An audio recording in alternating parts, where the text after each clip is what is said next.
He announced her firing to 50 employees for lack of professionalism. But when 3 identical children called him Daddy in the conference room, his racist smile instantly disappeared. But before we dive into the full story, tell me where you're watching from and what time it is. Now subscribe to the channel and let's get started. Chicago, 2018. The morning sun reflected off the Michigan Avenue skyscrapers as Aaliyah Jackson nervously adjusted her simple sail rack skirt.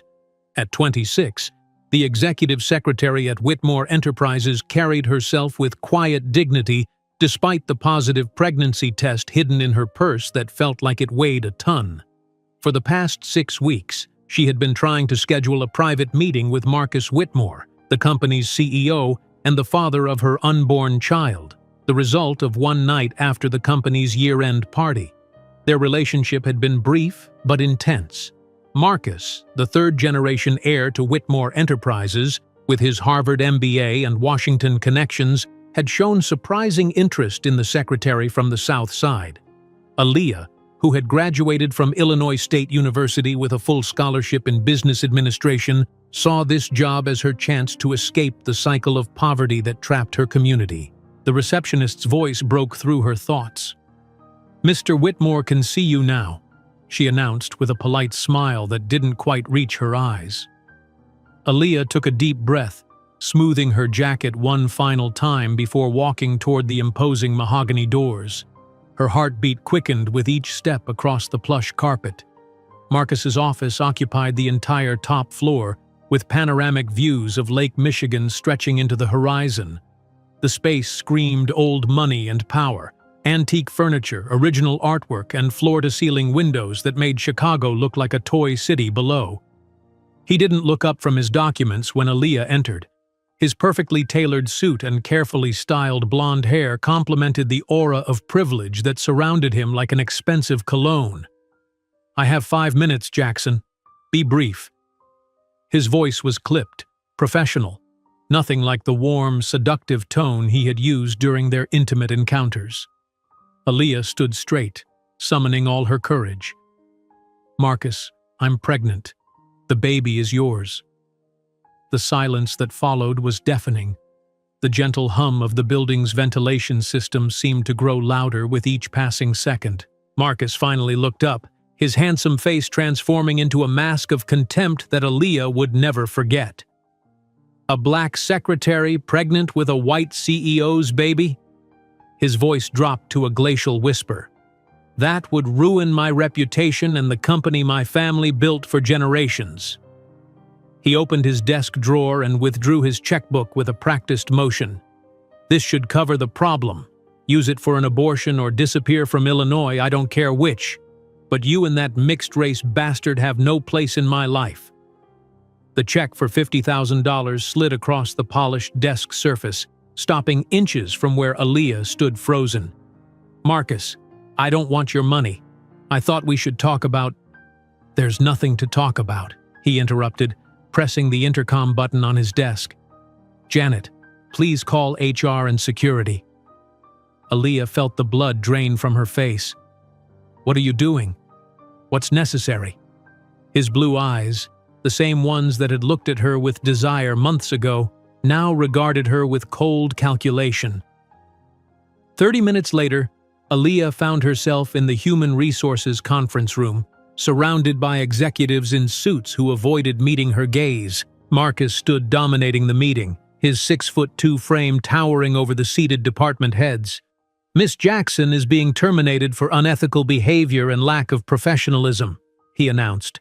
"She attempted to seduce a superior for promotion and, when refused, resorted to emotional blackmail."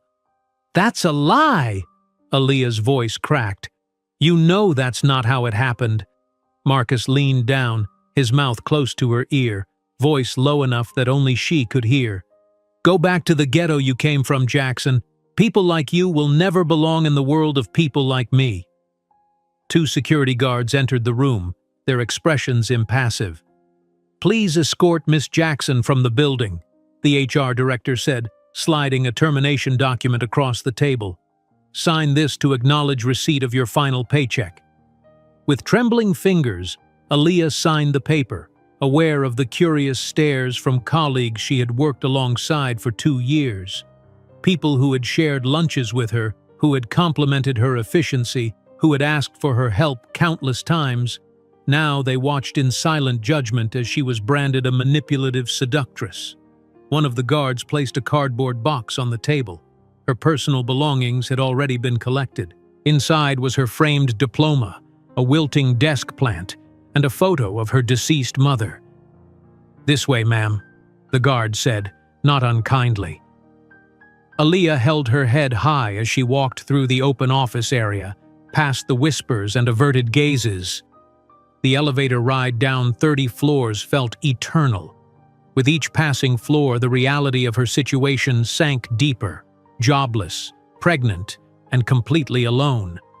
On the Michigan Avenue sidewalk, while hurried executives diverted their eyes and tourists streamed past, Aaliyah tried to comprehend how her life had crumbled in less than an hour. The cardboard box in her arms contained all that remained of her professional identity. The check remained in her purse, burning like a brand. In the weeks that followed, reality became even more brutal. Her small apartment in Englewood, with its past due rent notice taped to the door, felt suffocating. The letters and emails she sent to Marcus returned unopened or unanswered.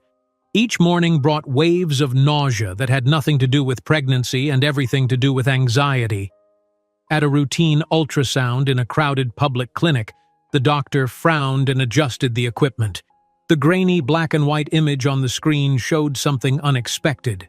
"Miss Jackson, I'm detecting 3 distinct heartbeats. You're carrying triplets." Triplets. The word echoed in her mind as she walked to the bus stop under a fine drizzle, her thin jacket providing little protection against the chill. Her bank account showed $237.42. There was no family to help. Her mother had passed away 2 years earlier, and her father had been absent since her childhood. The following months became a blur of exhaustion and humiliation. Aaliyah secured 2 jobs, waitressing at a diner during the day and data entry at night. Her pregnant body ached constantly. The judgmental looks at the public prenatal clinics burned her skin. A single black woman expecting triplets with inadequate health insurance. On a particularly difficult afternoon, after being dismissed from an interview for a 3rd job because her condition represented a liability, Aaliyah stopped in front of the Whitmore Enterprises display window. Through the gleaming glass, she saw Marcus smiling beside an elegant blonde woman, a senator's daughter, according to the Economic Magazine caption. Their engagement had been announced in the social section. Something broke and reformed inside Aaliyah at that moment. Placing her hands over her protruding belly, she made a silent promise to the 3 hearts beating beneath her skin. "He's wrong about us. You are not a mistake, and I am not insufficient. One day, he will swallow every word he said." That night, in her tiny apartment, Aaliyah opened her old laptop and began working on the project she had abandoned in university, predictive algorithm software for supply chain optimization. Between exhausting shifts and medical appointments, she programmed. Marcus's check remained untouched in her drawer, not out of pride, but because Aaliyah knew that accepting it would be acknowledging his narrative of her story. 3 months later, Aaliyah's water broke during her shift at the diner. Her co-workers panicked, calling an ambulance while customers stared. At the hospital, she labored alone, with no hand to hold through 18 hours of pain. 3 identical boys, the nurse announced, bringing the tiny bundles to Aaliyah's bedside. All healthy despite their low birth weight. Tears streamed down Aaliyah's face as she looked at her sons for the first time.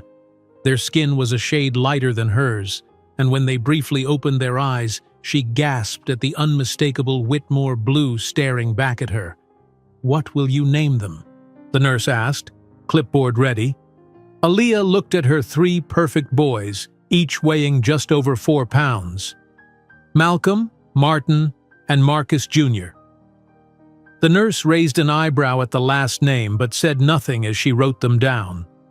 That night, alone in the hospital room with her 3 sleeping sons, Aaliyah made another promise.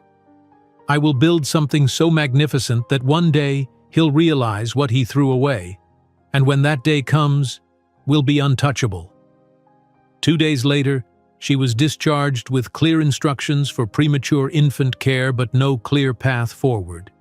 Standing outside the hospital entrance with 3 newborns and nowhere to go, Aaliyah felt the crushing weight of her circumstances. Her phone buzzed with a notification.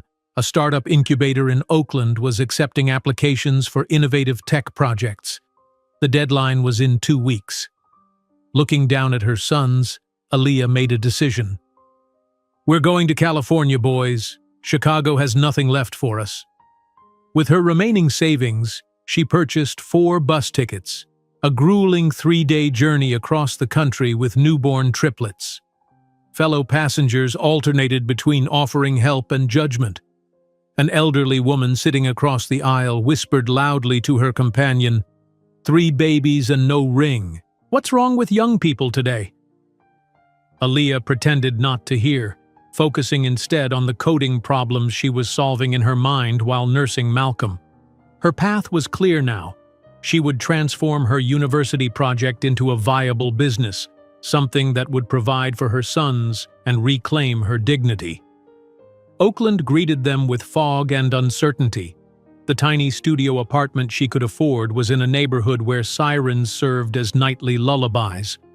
While the triplets slept in a second-hand crib crammed into the corner, Aaliyah worked through the night, building her algorithm line by painstaking line. "This is just temporary," she whispered to her sleeping sons. "One day you'll have rooms of your own in a house with a garden, I promise." During the day, she cared for the boys, changing diapers and preparing formula with assembly line efficiency. During their brief naps, she refined her business plan. At night, when they finally slept for longer stretches, she programmed until her eyes burned. The $50,000 check remained in an envelope, tucked inside her single suitcase, a reminder of what Marcus thought she was worth. 6 months later, Aaliyah submitted her completed application to the startup incubator, along with a working prototype of her supply chain optimization software. The video conference interview was scheduled for a Tuesday afternoon. That morning, she dressed in her only professional outfit, the same skirt and blouse she had worn the day Marcus had thrown her out. She arranged the apartment so that only the cleanest corner would be visible on camera. The triplets, now rolling over and babbling, were placed in their crib with toys, just out of frame. "Please stay quiet just for 30 minutes, she begged them, knowing it was an impossible request for 6-month-olds. The interview began well. Her algorithm impressed the panel of investors who nodded appreciatively as she explained its potential applications. Then, just as she was answering a crucial question about scalability, Martin began to cry. The other 2 quickly joined in a chorus of wails. The lead investor frowned. "Are those children?" Aaliyah's heart sank. This was it, her one chance, ruined. But instead of making excuses, she made a choice. "Yes, those are my triplet sons. I've been developing this software while raising them alone after their father abandoned us. If I can create this level of innovation under these circumstances, imagine what I could do with proper resources." A surprised silence followed, then one investor laughed. "Now that's what I call hustle. Tell us more about your long-term vision, Ms. Jackson." 2 weeks later, the notification arrived. She had been awarded $75,000 in seed funding. While Chicago was now far behind her, Aaliyah knew that one day she would return, not as a humiliated secretary carrying a cardboard box, but as someone who couldn't be ignored or dismissed. And when that day came, Marcus Whitmore would learn exactly what he had thrown away. As Aaliyah protected her growing belly from Chicago's freezing rain, she couldn't imagine that in just 5 years she would be returning to the city in her own private jet, commanding a billion-dollar empire built with her extraordinary mind, ready for a reckoning that would shake the foundations of the American corporate world. The $75,000 that seemed like a fortune that night would be an insignificant sum 5 years later, when Phoenix Digital would command billions, and Aaliyah Jackson would be mentioned in the same breath as Jobs, Musk, and Bezos. But tonight, staring at the notification email, Aaliyah couldn't see that far ahead. The only future she could envision was surviving the next day, and the day after that. The triplets, now barely a month old, slept in the second-hand crib she'd purchased from a thrift store, their tiny bodies barely taking up half the space designed for a single infant. The following morning brought harsh reality back into focus. The landlord's notice was still taped to her apartment door. Rent due. Final warning. She had exactly 17 days to come up with the money before eviction proceedings would begin. The seed funding wouldn't be dispersed for at least 3 weeks. Aaliyah adjusted her waitress uniform, already tight across her postpartum body, wincing as the fabric pressed against her still sensitive chest. 6 weeks after giving birth to triplets, she shouldn't have been working at all, let alone standing for 8-hour shifts. But motherhood had obliterated the luxury of should. "You're late again, Jackson," her manager at Sunshine Diner barked as she hurried through the back entrance. His eyes narrowed at her disheveled appearance. "Third time this week, one more and I'll have to let you go." "I'm sorry, Mr. Delaney. The babysitter was late and I had to save it. Table 7's been waiting 10 minutes for coffee." He turned away, muttering something about hiring single mothers that Aaliyah pretended not to hear. The morning rush was merciless. Impatient customers snapped their fingers for refills while Aaliyah's back screamed in protest with every movement. A businessman in an expensive suit complained loudly when she was too slow bringing his eggs, making a point of leaving no tip. "Just like that, Marcus," she thought bitterly, carrying plates to another table. Men in suits who believed their time and comfort mattered more than her humanity. By noon, nausea and dizziness threatened to overwhelm her. During her brief break, she called the elderly neighbor who watched the triplets. "They're fussy today," Mrs. Rodriguez reported. "The little one, Malcolm, right? He seems to have a fever." Aaliyah's chest tightened with panic. "How high?" "Not too bad, but he's warmer than the others." "I'll be home as soon as my shift ends. Please call if it gets worse." She hung up, heart racing. A sick baby meant doctor visits she couldn't afford. The clinic was backlogged for weeks, and the emergency room would cost hundreds she didn't have. "Break's over, Jackson!" Mr. Delaney shouted from the kitchen. As she stood to return to the floor, a sharp pain shot through her abdomen, forcing her to grab the wall for support. Her body, still healing from delivering 3 humans, was sending desperate signals to rest, signals she had no choice but to ignore. The afternoon crawled by in a haze of pain and worry. When her shift finally ended at 4, Aaliyah practically ran the 8 blocks to her apartment, her breasts painful and leaking as her body responded to the hours away from the babies. Mrs. Rodriguez met her at the door, concern etched on her weathered face. "Malcolm's fever is down, but none of them have eaten much." Inside the studio apartment, barely 500 square feet of space, the air was thick with the smell of diapers and formula. The triplets lay in their shared crib, Malcolm's face flushed, Martin and Marcus Jr. squirming restlessly. "Thank you for watching them," Aaliyah said, counting out $25, money she couldn't spare but had to pay. After Mrs. Rodriguez left, Aaliyah sank onto the edge of her futon, unbuttoning her uniform to nurse Malcolm first. As he latched on hungrily, she checked her phone for messages from potential employers. She had applied for a 3rd job, data entry she could do from home, but the notification was a rejection. "While your qualifications are impressive, your current situation presents operational concerns for our team." Her situation: 3 newborns and no partner. The corporate euphemism for "we don't hire desperate single mothers." When Malcolm finished nursing, she moved on to Martin, then Marcus Jr. By the time all 3 were fed, changed, and settled, it was nearly 7 in the evening, and Aaliyah had exactly 45 minutes before she needed to leave for her night job as a data entry clerk at a medical billing company. Exhaustion pulled at her like physical gravity. She hadn't slept more than 2 consecutive hours since the triplets were born. The C-section incision still ached when she moved too quickly. The doctor had warned her to rest for at least 8 weeks, advice that might as well have been delivered in a foreign language for all its practicality. Mrs. Rodriguez returned at 7:30 to watch the babies overnight, another $30 Aaliyah couldn't afford but had to spend. The elderly woman's kindness was the only thing standing between Aaliyah and complete collapse. "You can't keep going like this," Mrs. Rodriguez said gently, noting the dark circles under Aaliyah's eyes. "You'll make yourself sick."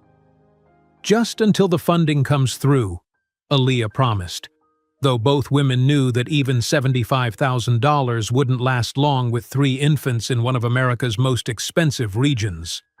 The night shift at MedCorp Data Services was marginally better than the diner, at least she could sit down, but the fluorescent lighting and mind-numbing repetition of entering patient codes took its own toll. Her supervisor, a pinch-faced woman named Glenda, monitored every keystroke and bathroom break. "Your numbers are down 15% from last week, Jackson," Glenda announced during midnight evaluation. "We need consistent performance, not excuses." Aaliyah nodded, not bothering to explain that she had delivered triplets 6 weeks ago and was operating on negative sleep. Explanations were just targets for dismissal in this environment. By 4 in the morning, when her shift ended, Aaliyah's vision was blurring from fatigue. The night bus was nearly empty, just her and a few other graveyard shift workers heading home to catch a few hours of sleep before the cycle began again. Back at the apartment, she paid Mrs. Rodriguez, who reported that Malcolm's fever had returned briefly but broke after some infant Tylenol. All 3 had woken twice for feeding. Aaliyah thanked her, waited until the door closed, then sank to the floor, silent tears streaming down her face. This wasn't sustainable. Her body was failing. Her bank account was emptying faster than she could fill it. The promise of the incubator funding seemed distant and abstract compared to the immediate reality of 3 hungry mouths and mounting bills. The landlord's notice mocked her from the door. The rejection emails accumulated in her inbox. The calendar marked days until the $75,000 would arrive, assuming nothing went wrong with the paperwork. In this moment of absolute desolation, Aaliyah's gaze fell on her laptop, the same one she'd used to develop her supply chain algorithm. With trembling hands, she opened it, navigating to a folder labeled Phoenix Project. For the next hour, as dawn broke over Oakland, she refined her code, squeezing in improvements between feeding the now waking triplets.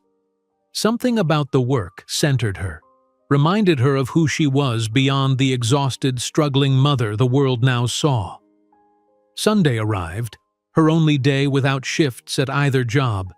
Aaliyah packed the triplets into their second-hand stroller and walked 3 blocks to a cafe with free Wi-Fi. The barista raised his eyebrows at the sight of 3 identical infants but said nothing as Aaliyah ordered the cheapest item on the menu, a plain black coffee, to justify occupying a table for hours. With the stroller positioned beside her, she opened her laptop and began researching tech incubators and venture capital firms in Silicon Valley. The triplets, now 7 weeks old, drew curious glances from other patrons, some smiling, others whispering judgments she pretended not to hear. "Are they all yours?" a woman at the next table finally asked, the unspoken question. "Where is their father?" "Hanging in the air." "Yes," Aaliyah answered simply, not elaborating. The woman's gaze lingered on the baby's complexions, then on Aaliyah's ringless finger, before she turned away with a barely concealed humph. These small humiliations had become as routine as diaper changes. The assumptions, the judgment, the way strangers felt entitled to question her choices or circumstances. Sometimes Aaliyah wondered if Marcus had been right. Perhaps people like her didn't belong in the worlds she aspired to enter. Then she would look at her sons, at Malcolm's determined expressions, Martin's curious eyes, Marcus Jr.'s thoughtful gaze, and remember that she wasn't fighting just for herself anymore. By the time the cafe closed at 7, Aaliyah had compiled a list of 30 potential investors and 10 tech meetups where she might make connections. She had also responded to 3 different landlords about more affordable apartments in Oakland's less desirable neighborhoods. The following weeks blurred together in an endless cycle of diaper changes, feeding schedules, work shifts, and coding sessions stolen during the precious minutes when all 3 babies napped simultaneously. When the incubator funding finally arrived, Aaliyah immediately paid 2 months' rent in advance and purchased supplies she had been desperately needing: a breast pump, formula supplements, diapers in bulk. At 3 months postpartum, she received another devastating blow. The diner was cutting staff, and as the newest hire, Aaliyah was the first to go. Mr. Delaney couldn't even look her in the eye as he handed her the final paycheck.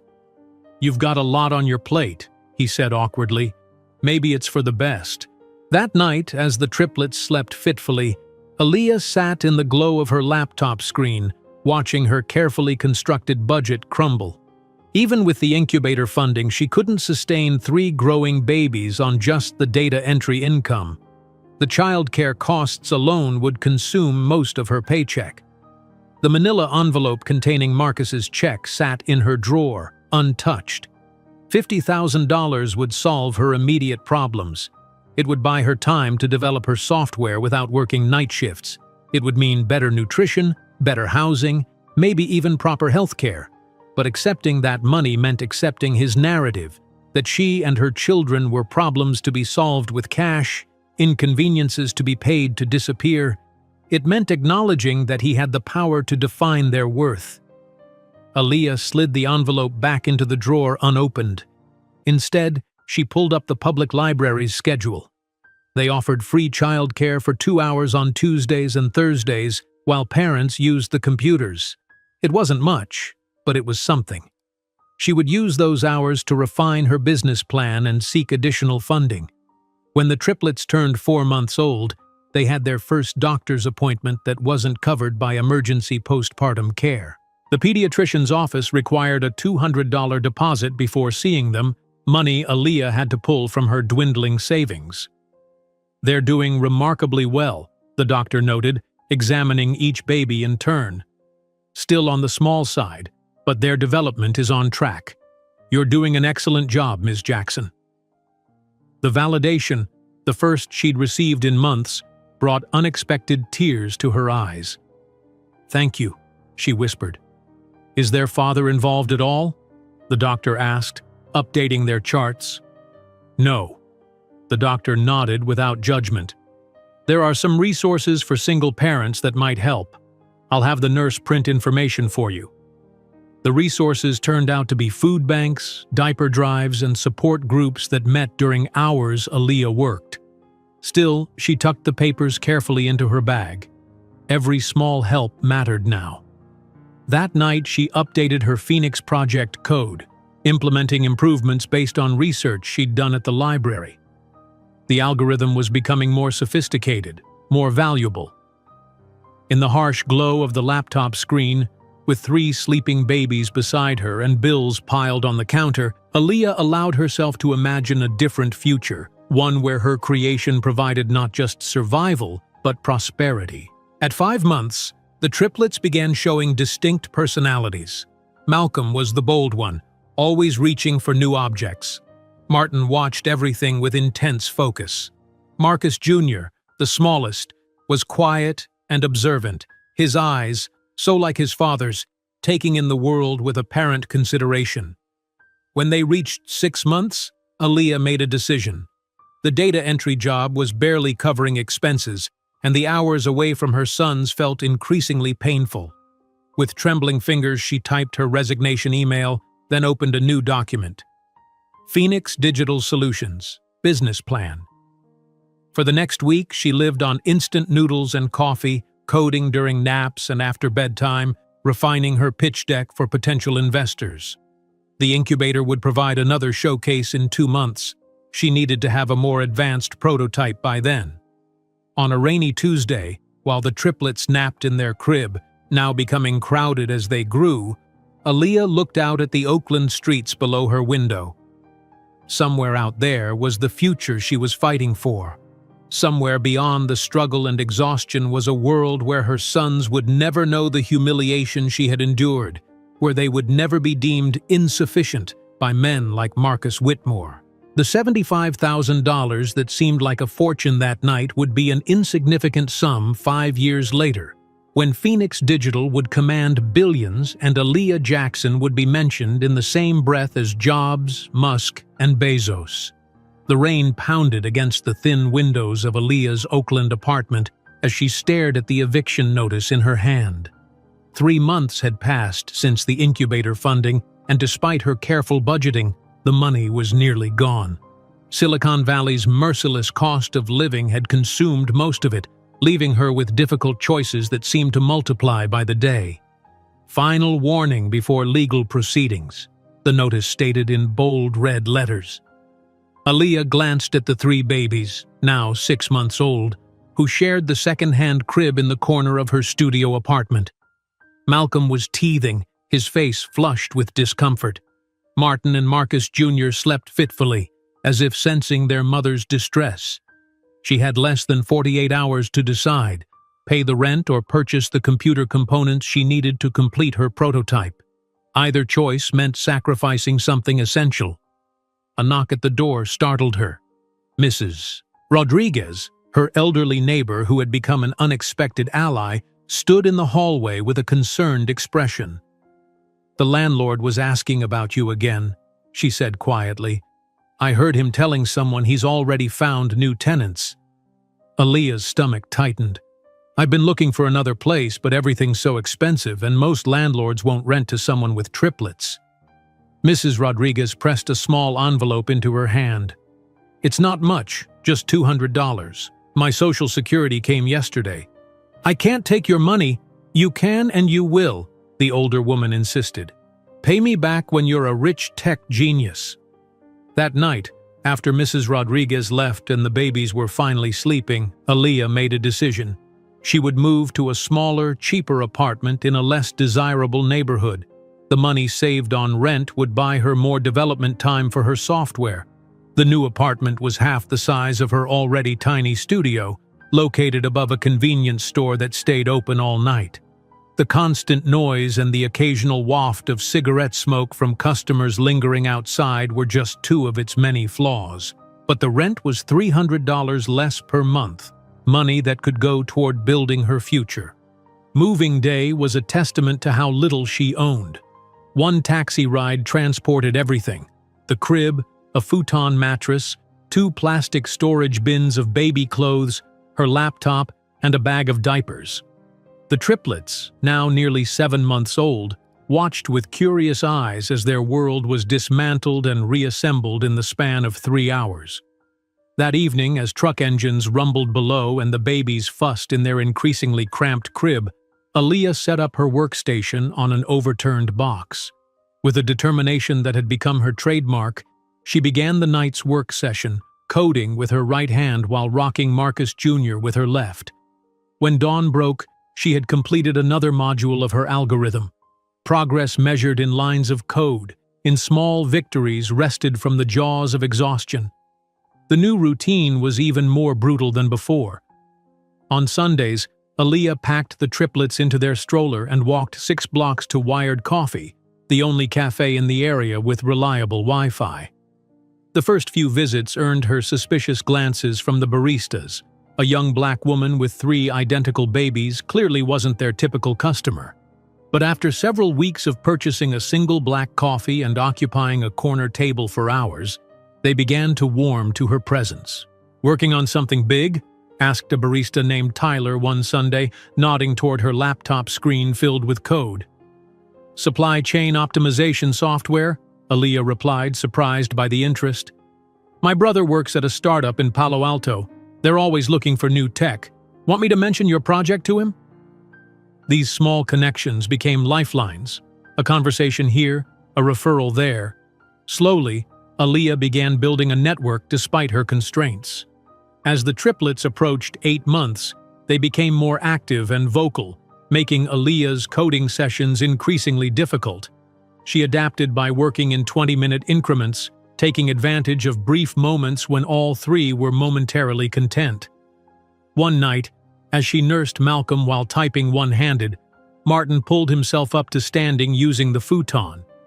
It was his first time, and Aaliyah quickly grabbed her phone to record the milestone.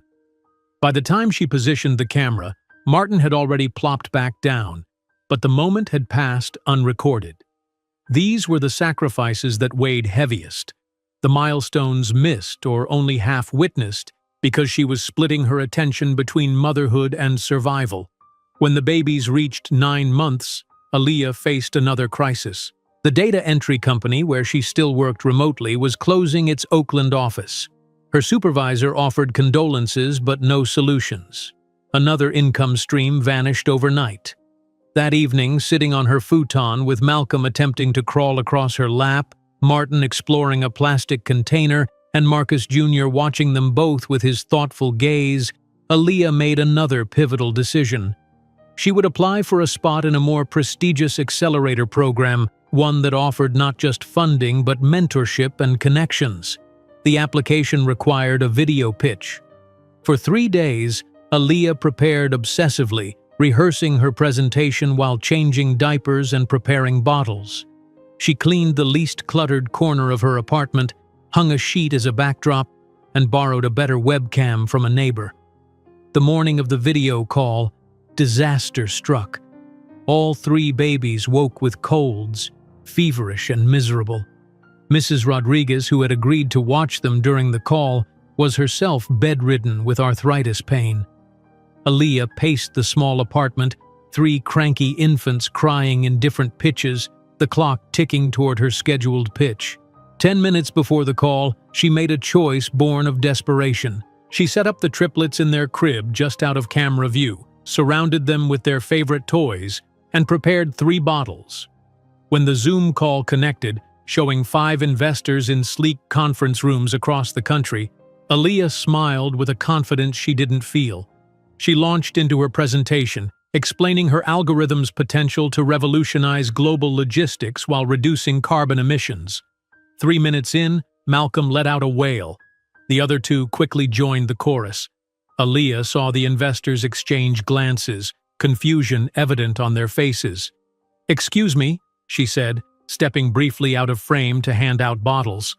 When she returned, instead of pretending nothing had happened, she made another spontaneous decision. "Gentlemen, those are my 9-month-old triplets," she said calmly. "I've been developing this software while raising them alone. If my algorithm can achieve these efficiency rates under these circumstances, imagine what it could do with proper backing." There was a moment of stunned silence, then the lead investor, a woman in her 50s, leaned forward. "Now that's the kind of determination we look for. Continue, Ms. Jackson." By the end of the call, Aaliyah had secured a second-round interview. As soon as the connection ended, she collapsed onto the floor beside the crib, tears of relief mixing with exhaustion. 2 weeks later, the accelerator program accepted her. The offer included $150,000 in funding, office space in San Francisco, and, crucially, access to their childcare program for startup founders. With this new lifeline, Aaliyah began searching for an apartment in San Francisco. The prices were staggering, far beyond what seemed possible even with the new funding. After visiting 12 depressing options, she found a 1-bedroom in a rundown building in the Mission District. The landlord, an elderly man who reminded her of her grandfather, agreed to rent to her despite his usual "no children" policy. "My daughter raised twins by herself," he explained. "Hardest worker I ever knew. You remind me of her." Moving across the bay felt like crossing into a new world. San Francisco, with its hills and fog, its tech wealth and visible poverty, represented both opportunity and challenge. The apartment, though still small for a family of 4, offered a separate bedroom where the triplets could sleep while Aaliyah worked in the living area. Her first day at the accelerator program office was a study in contrasts. The sleek space with its ergonomic chairs and free snacks felt like a different universe from her cramped apartment. Other founders, mostly young men in hoodies, stared openly at Aaliyah as she set up her workstation.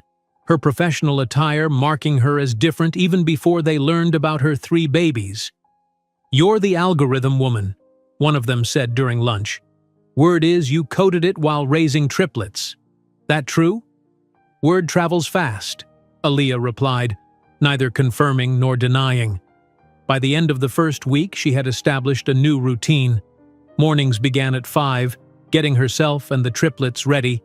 She dropped them at the accelerator's childcare facility at 8, worked intensively until 5, then spent evenings with her sons, often falling asleep beside their crib, laptop still open on the floor. The accelerator's mentors were impressed by her prototype, but concerned about her capacity. "This is a billion-dollar idea," said one advisor, "but investors will question if you can scale it while being a single mother to 3 infants. Then they'll miss out on a billion-dollar opportunity," Aaliyah responded, her tone leaving no room for debate. As her prototype developed, she began presenting to potential clients via video calls, deliberately keeping her camera tight on her face, removing any evidence of her challenging circumstances. "Let the product speak first," she decided. "Let them see the mother of triplets only after they've been impressed by the businesswoman." This strategy paid off when a small logistics company agreed to implement her software on a trial basis. The results exceeded even Aaliyah's optimistic projections: a 38% reduction in operational costs and a 26% decrease in delivery times. Word spread quickly through the industry. More companies requested demos. Investors began reaching out directly. Suddenly, the woman they had doubted was the creator everyone wanted to meet. On a Sunday afternoon, when the triplets were napping in their crib, now truly too small for 3 growing 10-month-olds, Aaliyah received an email from a major venture capital firm requesting a meeting. The firm's portfolio included some of the most successful logistics companies in the world. Staring at the email, Aaliyah allowed herself a moment to imagine what success might look like. An office with her name on the door, a home where her sons would each have their own room, a future where Marcus Whitmore might one day turn on CNBC and see the woman he had discarded being interviewed as a tech visionary. That thought sustained her through another night of interrupted sleep, through Martin's first fever, through the constant juggling act of motherhood and entrepreneurship. It carried her into the venture capital firm's imposing offices, where she delivered a flawless presentation despite having been up since 3 in the morning with a teething Malcolm. "We'd like to offer you $2 million for 20% equity," the lead partner said at the conclusion of the meeting. "Your technology could transform global logistics." Aaliyah maintained her composure, thanking them professionally while her heart raced. Only in the privacy of a bathroom stall did she allow herself a moment of pure, unadulterated joy, pressing her hands against her mouth to stifle a scream of triumph. Those first $2 million were just a fraction of what would come. In 3 years, investors would be competing to enter Phoenix Digital's funding rounds, and the company's market value would surpass the billion-dollar mark, while Whitmore Enterprises would begin its slow downward spiral. Those first $2 million were just a fraction of what would come, but they represented something far more precious than capital. They were validation, proof that Aaliyah's vision had merit, that her sacrifices hadn't been in vain. Standing in the venture capital firm's bathroom, her hands still trembling with excitement, she made a silent promise to her sons. This was just the beginning. The following morning, Aaliyah sat at her kitchen table with a fresh cup of coffee, the sunlight streaming through the window illuminating a blank document on her laptop screen.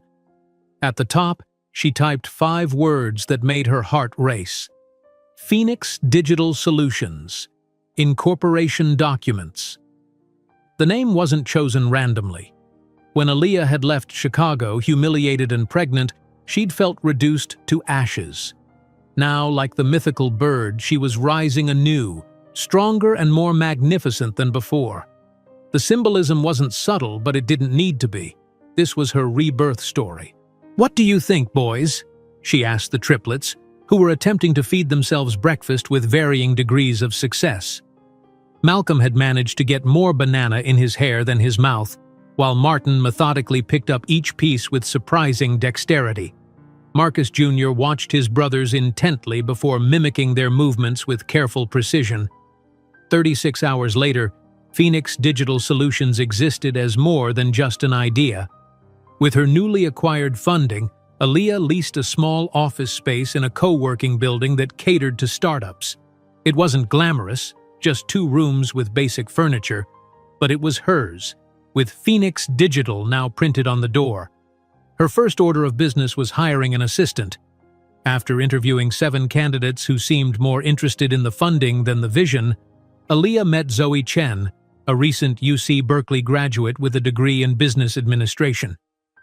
"Your resume is impressive," Aaliyah noted, "but you're overqualified for an assistant position. Why not apply for management roles at established companies?" Zoe straightened in her chair. "Because I'd rather be part of building something meaningful from the ground up than maintain something that already exists." Aaliyah nodded, appreciating the candor. "There's something you should know before we continue. I have 3 10-month-old sons. They'll sometimes be here in the office. That means this job will occasionally involve helping with them while I'm in meetings or focused on development." Most candidates had balked at this revelation. Zoe simply smiled.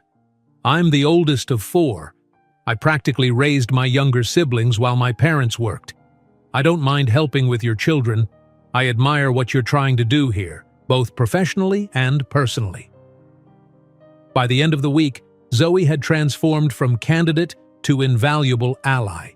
She organized the office, set up client management systems, and somehow managed to keep Malcolm entertained while Aaliyah coded and Martin and Marcus Jr. napped in the playpen she'd set up in the corner. "We need to create a proper pitch deck," Zoe suggested one afternoon, watching Aaliyah bounce Marcus Jr. on her knee while reviewing code. "And we should build a website that showcases the algorithm's potential without revealing proprietary elements." With Zoe handling the business operations, Aaliyah could focus on refining her software. The difference was immediately noticeable. Within 3 weeks, the prototype had evolved into a more robust platform, ready for larger implementations. Their first significant meeting with a potential client revealed the challenges Aaliyah would face as a woman, particularly a Black woman, in the male-dominated tech industry. The procurement manager, a middle-aged white man named Richard Galloway, barely glanced at her during the introduction, directing all his questions to the male intern Aaliyah had brought to help with the technical demonstration. "So, young man, tell me about the processing power required for this system," Galloway said, completely ignoring Aaliyah. "Actually," Aaliyah interjected smoothly, "I designed the algorithm specifically to operate efficiently on standard server configurations. It requires approximately 40% less processing power than competing solutions."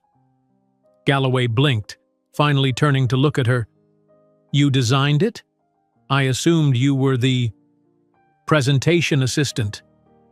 Zoe, taking notes in the corner, visibly stiffened. Aaliyah maintained her professional smile. "I'm Aaliyah Jackson, founder and CEO of Phoenix Digital. The algorithm is my creation." The meeting proceeded with Galloway reluctantly addressing his questions to Aaliyah, though his skepticism remained evident in his tone and body language. When they left the building, Zoe was fuming. "That was completely unprofessional. How could he assume you weren't the developer?" Aaliyah's expression remained neutral as they walked to the car. "This won't be the last time. We need to adapt our strategy." By the time they reached the office, she had formulated a new approach. "For the next few clients, we'll do virtual presentations first. Let the software speak for itself before they see me." This strategy proved remarkably effective. When clients were impressed by the algorithm's capabilities before meeting its creator, their biases became harder to maintain. Within 2 months, Phoenix Digital had secured 3 implementation contracts with regional logistics companies. The first success story came from Bay Area Distributors, a medium-sized operation that integrated Phoenix's software into their fleet management system. The results were immediate and dramatic: a 38% reduction in fuel costs, 22% decrease in delivery times, and significant improvements in customer satisfaction metrics. The CEO called Aaliyah personally to express his amazement. "We've tried every system on the market. Nothing comes close to what your software has accomplished in just 30 days. As word spread through industry channels, more companies began reaching out. Phoenix Digital's small office buzzed with new energy. Zoe hired 2 part-time assistants to help manage the growing administrative workload, allowing her to take on more responsibility as operations manager. With the company's bank account growing, Aaliyah could finally afford a 2-bedroom apartment. The day they moved, the triplets, now 11 months old, explored their new space with gleeful abandon, crawling from room to room while Aaliyah recorded their excitement on her phone. "This is just the beginning," she told them, tears pricking her eyes as Malcolm pulled himself up on the couch. Martin investigated a heating vent, and Marcus Jr. solemnly studied the ceiling fan. "We're going to build something amazing together." A tech blog published the first article about Phoenix Digital 3 months after its founding. The mysterious developer behind revolutionary supply chain software. The piece noted the algorithm's groundbreaking approach but contained little information about Aaliyah herself, who had declined to be photographed or extensively interviewed. "Why stay in the shadows?" Zoe asked, reading the article. "Your story would inspire so many women." Aaliyah glanced at the triplets playing in their new room. "My story isn't finished yet. When the time is right, we'll step into the light completely." As Phoenix grew, so did the challenges. Aaliyah needed to hire engineers to help scale the platform, but many candidates seemed uncomfortable with the idea of working for a woman, especially one who occasionally brought 3 toddlers to the office. The first engineering hire, Devin Williams, initially seemed skeptical during his interview, his eyes darting to the playpen where Marcus Jr. was napping. "Is this a regular arrangement?" he asked, gesturing toward the sleeping child. "My children are part of this company's DNA," Aaliyah replied frankly. "They'll sometimes be present. If that's an issue, this position probably isn't the right fit." Devin considered this, then surprised her. "My sister is a single mom. I know how hard it is. I'm more concerned about whether I'll be expected to babysit than I am about them being here." "You're being hired for your coding skills, not childcare," Aaliyah assured him. "Though I wouldn't object if you occasionally made funny faces to distract a fussy baby while I finish a meeting." Devin became the first of 5 engineers hired over the next 2 months. Initially awkward around the triplets, the team gradually adapted to the unusual office environment. It wasn't uncommon to find a senior developer debugging code with a toddler on his lap, or engineers taking turns entertaining the boys during crunch periods. When the triplets celebrated their first birthday, the entire Phoenix Digital team, now 12 people, gathered in the expanded office space for cake and ice cream. Watching her sons blow out candles, with considerable help, surrounded by colleagues who had become something like family, Aaliyah felt a moment of pure contentment. That evening, after putting the boys to bed in their new room with actual cribs instead of a shared second-hand one, she opened her laptop to check emails. The notification that appeared made her breath catch. Series A funding confirmed, $2,000 deposited. Zoe had insisted on champagne for this moment, and Aaliyah retrieved the bottle from the refrigerator. As she poured the sparkling liquid into 2 plastic cups, proper champagne flutes were still a luxury for the future, she heard one of the triplets, Malcolm, based on the pitch, beginning to stir. Balancing a laptop and champagne, she peeked into the bedroom. All 3 boys were asleep, Malcolm having settled back down on his own. In the dim nightlight glow, their peaceful faces showed no trace of the tumultuous circumstances of their birth, no hint of the father who had rejected them before they drew their first breath. Returning to the living room where Zoe waited with their makeshift celebration, Aaliyah raised her plastic cup. "To Phoenix Digital," she said, "and to proving everyone wrong." "Including Marcus Whitmore?" Zoe asked quietly. Though Aaliyah rarely spoke of the triplets' father, she had shared the bare outlines of that history with her closest colleague. "Especially him," Aaliyah confirmed. taking a sip of champagne that tasted like vindication. Later that night, after Zoe had gone home and the apartment was quiet, Aliyah sat on the floor among scattered toys, surrounded by the evidence of her new life. The laptop showed the company's bank balance, a number that would have seemed impossible a year ago. The business plan on the screen outlined aggressive growth projections for the next 3 years. "Mama!" came a small voice from the bedroom doorway. Marcus Jr., the quietest of her sons, stood clutching the doorframe in dinosaur pajamas, his blue eyes, so like his father's, wide in the dim light. "Hey, little one," Aliyah said softly, opening her arms. The toddler padded over and climbed into her lap, nestling against her chest. As she held him, looking at the numbers on the screen that represented their changing fortunes, Aliyah whispered, "We're just getting started." Those first $2 million were just a fraction of what would come. In 3 years, investors would be competing to enter Phoenix Digital's funding rounds, and the company's market value would surpass the billion-dollar mark, while Whitmore Enterprises would begin its slow, downward spiral. The $2 million transformed Phoenix Digital from a promising startup into a genuine contender in the tech industry. Over the next 2 years, Aliyah Jackson expanded her vision with methodical precision, building not just a company, but a revolution in logistics technology. 18 months after securing their Series A funding, Phoenix Digital occupied an entire floor in a gleaming San Francisco office building. Floor-to-ceiling windows offered panoramic views of the bay, while the open-concept workspace buzzed with the energy of 50 employees. In the center of it all stood Aliyah, now 29, reviewing quarterly projections with her executive team. "Our implementation at Meridian Shipping reduced their fuel costs by 42%, reported Cameron Way, the recently hired CFO. "They're already asking about expanding the contract to cover their international routes." Aliyah nodded, studying the figures on the screen. Success no longer surprised her. She expected it, planned for it, built upon it. Her algorithm had proven revolutionary, saving billions for companies while significantly reducing their carbon footprint through optimized routing and resource allocation. "What about the European expansion?" she asked, glancing at her watch. The triplets' preschool pickup was in 2 hours. "Germany and France are ready to launch next month. The UK team needs another 6 weeks to integrate with their legacy systems." The meeting concluded efficiently, everyone dispersing to their respective departments. Aliyah walked to her corner office, where Zoe waited with the afternoon schedule.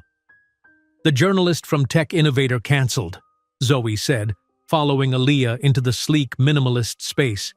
"4th interview request withdrawn this month." Aliyah smiled slightly. "They're getting frustrated with my privacy requirements." "You can't avoid the spotlight forever. The industry is talking about Phoenix Digital everywhere. People want to know the founder behind it." Through the glass wall of her office, Aliyah could see the company childcare center she had insisted on building when they moved to the new location. The triplets, now almost 3 years old, were visible playing with other employees' children under the supervision of professional caregivers. Malcolm appeared to be constructing an elaborate tower, while Martin organized a group of children into what looked like a game with rules. Marcus Jr. sat slightly apart, focused intently on a tablet screen showing mathematical patterns. "They're the reason I'm cautious about publicity," Aliyah said quietly. "Once my face is everywhere, it's only a matter of time before someone connects the dots about their father."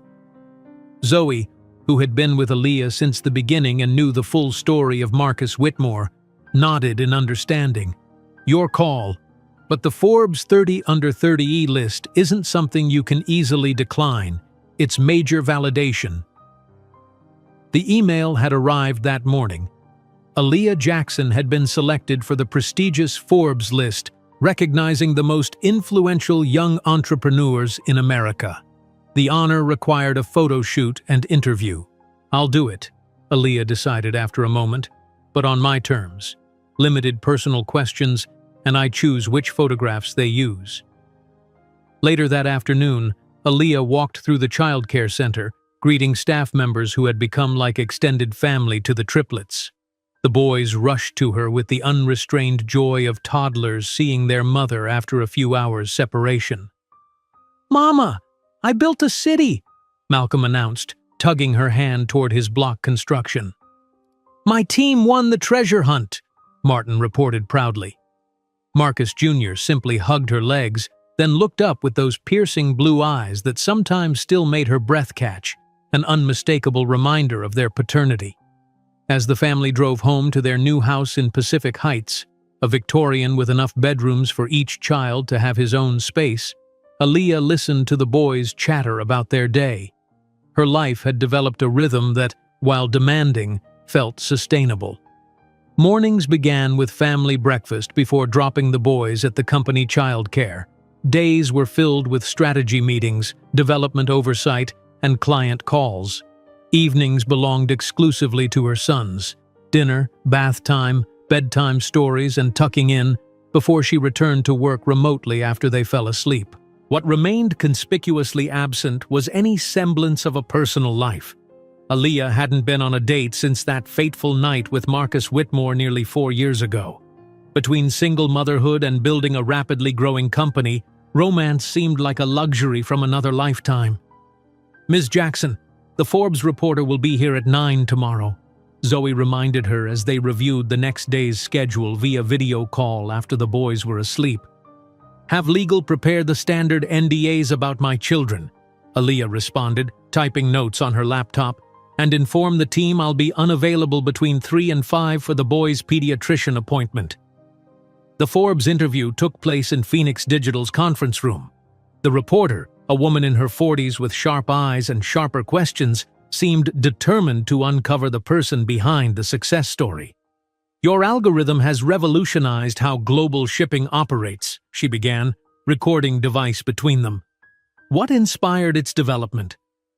Aaliyah gave her standard response about efficiency gaps she'd identified during her business studies, carefully avoiding any mention of Whitmore Enterprises, where the seed of the idea had first germinated. "Your rise has been meteoric," the reporter continued. "From unknown to running a company valued at $300 million in just over 2 years. What's the secret to your success?" "Necessity," Aaliyah answered truthfully. "When failure isn't an option, you find ways to succeed." The interview progressed smoothly until the reporter glanced at her notes and changed direction. "You're raising triplet sons as a single mother while building this empire. That's remarkable. Are their father's parents involved in their lives?" Aaliyah's expression remained pleasant, but her voice cooled several degrees. "My children's paternity isn't relevant to my professional accomplishments. Readers connect with human stories," the reporter pressed. "3-year-old triplets and a $300 million company is quite the balancing act. Surely their father is not part of the story I'm discussing today," Aaliyah interrupted firmly. "Phoenix Digital's success is built on technological innovation and market responsiveness. That's what your readers should find interesting." The reporter tried several more angles to extract personal details, but Aaliyah deflected each attempt with practiced ease. When the photographer arrived for the accompanying photo shoot, she allowed only professional portraits in her office and a carefully staged group shot with key team members. When the reporter requested a family photo with the triplets, Aaliyah declined politely but firmly. "My children's privacy isn't negotiable." 2 weeks later, when the Forbes issue hit newsstands, Aaliyah found herself staring at her own image on the 30 under 30 page. The accompanying article praised her technical brilliance and business acumen, noting her mysterious personal life and remarkable achievement of raising triplet sons while building a tech empire. The photograph showed her in a tailored navy suit standing confidently before the Phoenix Digital logo, her expression determined and focused. The article generated exactly what she'd feared and expected: increased attention. Interview requests flooded in. Venture capitalists who had previously shown mild interest now pursued meetings aggressively. competitors began trying to reverse engineer her algorithm. 3 months after the Forbes feature, Phoenix Digital closed its Series B funding round, $80 million for 20% equity, valuing the company at $400 million. The investment came from one of Silicon Valley's most prestigious firms, putting Aaliyah in the league of tech founders whose names were becoming household words. With this influx of capital, she expanded operations globally, opening offices in London, Singapore, and São Paulo. The company grew to over 100 employees, with Zoe promoted to Chief Operating Officer and a team of senior executives recruited from established tech giants. Throughout this expansion, Aaliyah maintained the company's unique culture. The child care center remained a central feature of their headquarters, now serving 20 children of various employees. Meeting schedules accommodated parents' school pickup times. Remote work options ensured no one had to choose between family emergencies and job security. These policies weren't just moral choices, they proved remarkably effective for retention and productivity. While other tech companies struggled with burnout and high turnover, Phoenix Digital boasted the highest employee satisfaction ratings in the industry. As the triplets approached their 4th birthday, Aaliyah began considering schools. The question went beyond education. It involved how visible she wanted her family to become. After touring 12 private schools in the Bay Area, she selected Montessori Academy, a progressive institution that valued diversity and promised stringent privacy protocols for high-profile families.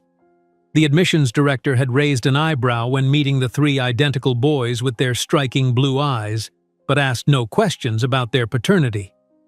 "We have several children of tech executives and a few celebrity offspring," she assured Aaliyah.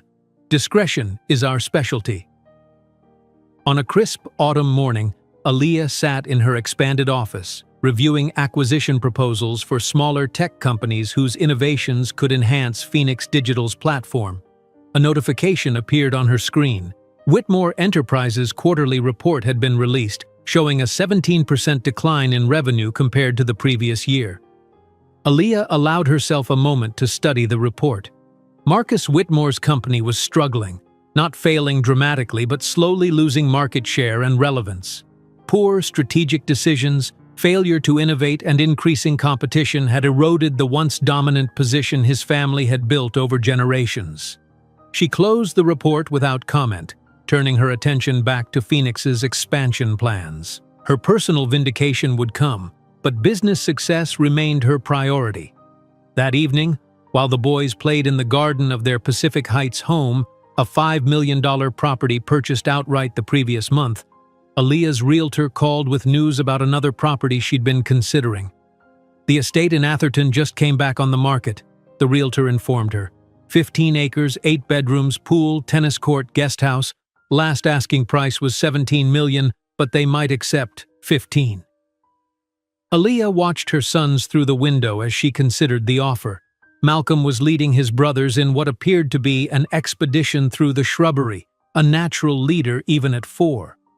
Martin was methodically constructing something with sticks and leaves, his organizational skills already evident. Marcus Jr. sat cross-legged on the grass, watching clouds with the contemplative expression that made him seem older than his years. "Make an offer at $14 million, Aaliyah decided. "Cash purchase, 30-day close." 2 weeks later, while signing the final paperwork for the Atherton estate, Aaliyah received an email that made her pause mid-signature. The subject line read, "Invitation, National Technology Conference, Chicago, Keynote Speaker Request." The conference was the industry's most prestigious annual gathering, taking place in the same city she had fled 5 years earlier. The organizers wanted her as the headline speaker presenting on the future of predictive algorithms in global commerce. Chicago, the city where Marcus had humiliated her, where she had struggled through pregnancy alone, where the triplets had been born premature and fragile. She hadn't set foot there since leaving with 3 newborns and shattered dignity. The timing seemed almost poetic. Phoenix Digital now commanded respect worldwide, valued at over $300 million with projections to hit $1 billion within 18 months. Her sons were thriving, brilliant, and confident. She had achieved success beyond what most people considered possible in such a short time. And Marcus? His family's company was faltering, his reputation diminishing with each disappointing quarter. The man who had dismissed her as insufficient, who had tried to buy her silence and disappearance, was watching his birthright crumble while she built an empire. "Accept the invitation," she instructed her assistant, "and book the presidential suite at the Four Seasons. We'll be bringing the boys. It's time they see where they were born."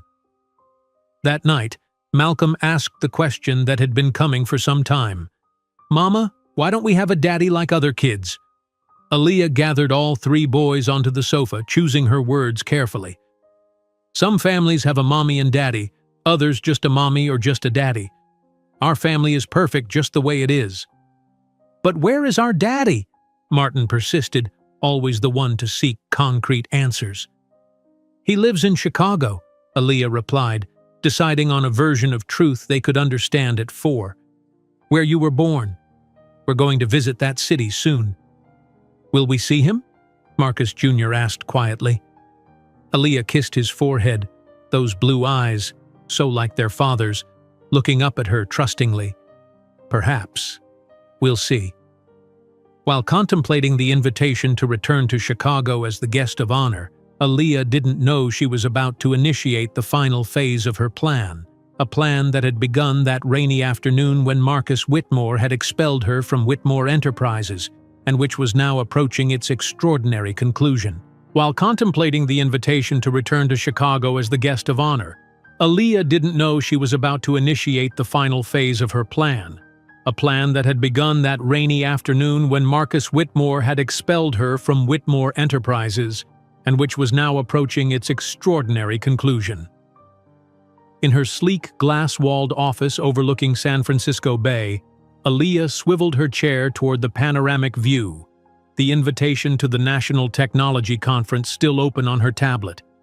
The late afternoon sun bathed the water in golden light, a stark contrast to the gray Chicago day when she'd stood on Michigan Avenue with a cardboard box of belongings and a positive pregnancy test. Her intercom buzzed, breaking her reverie. "Ms. Jackson, Cameron has the quarterly reports ready for your review." Zoe's efficient voice reminded her that reminiscing was a luxury she rarely afforded herself. "Send him in," Aaliyah replied, straightening her Armani blazer, a far cry from the sale rack clothes she'd once worn to impress Marcus Whitmore. Cameron Way, Phoenix Digital's CFO, entered with a confident stride, tablet in hand. At 32, he was one of the few executives older than Aaliyah herself, recruited from Google the previous year. "The growth projections exceed our targets by 17%, he began, sliding the tablet across Aaliyah's glass desk. "Our valuation hit $3.7 billion this morning when markets opened." Aaliyah nodded, scanning the figures with practiced efficiency. "What about the special acquisition project?" Cameron's expression shifted subtly. He closed the door before responding. "Operation Phoenix Rising is proceeding as planned. Through our shell companies and proxy investors, we've acquired 48% of Whitmore Enterprises' outstanding shares." A small smile played at the corners of Aaliyah's mouth. "And they still have no idea?" "None. Their stock has fallen 12% this quarter alone. Marcus Whitmore's leadership is being questioned by industry analysts, and their board is divided on strategic direction." Cameron hesitated. "May I ask a personal question?" Aaliyah raised an eyebrow. "Why not just buy them outright?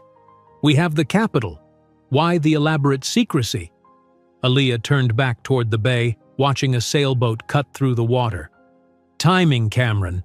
The chessboard isn't fully set yet." After Cameron left, Aaliyah opened her private browser and navigated to a familiar bookmark.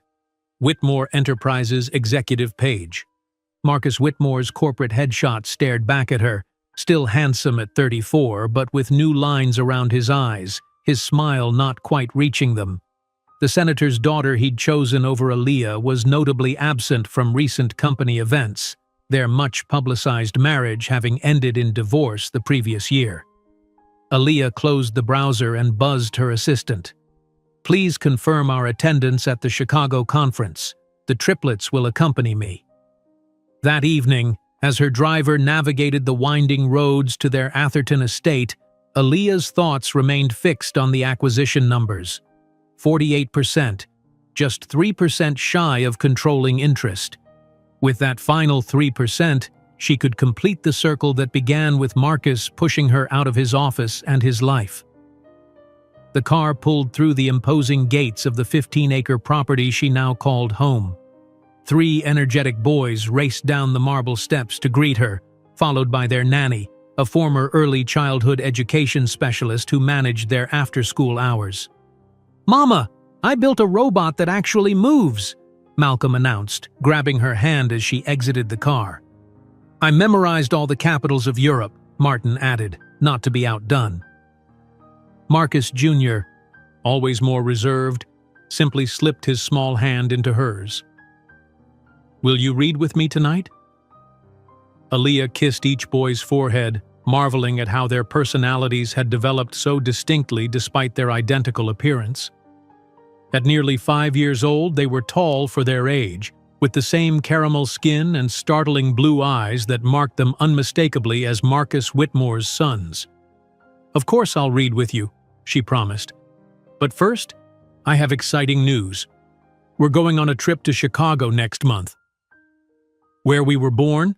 Malcolm asked, eyes widening. "Exactly. It's time you saw the city where you came into this world." Later that night, after the boys were asleep in their spacious bedrooms, each decorated according to their emerging interests, Aaliyah sat in her home office reviewing the confidential files her private investigators had compiled on Marcus Whitmore.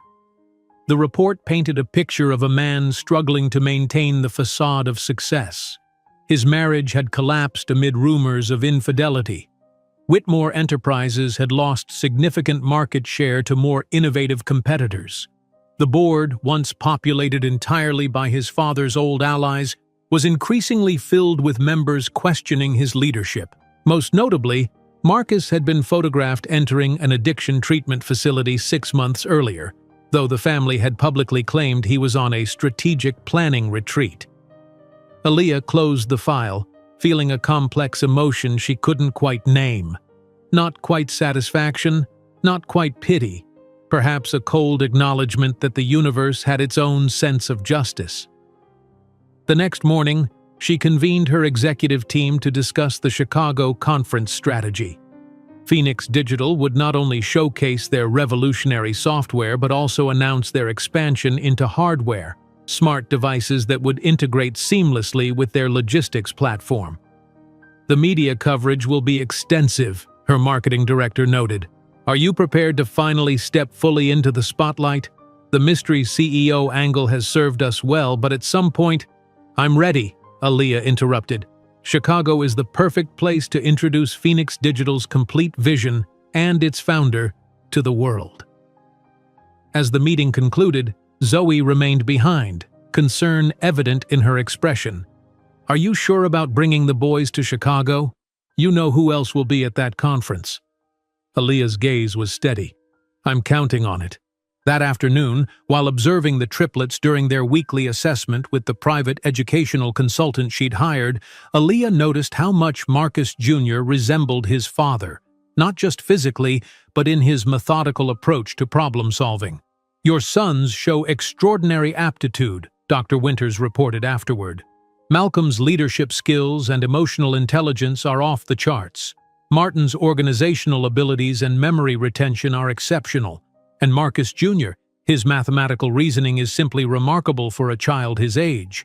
They're exceptional because they had to be," Aaliyah thought but didn't say.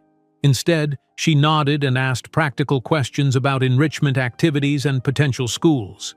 That evening, while the boys were engrossed in building an elaborate structure with magnetic tiles, Aaliyah caught Marcus Jr. studying a framed photograph on her desk, one of the few personal items in her otherwise minimalist home office.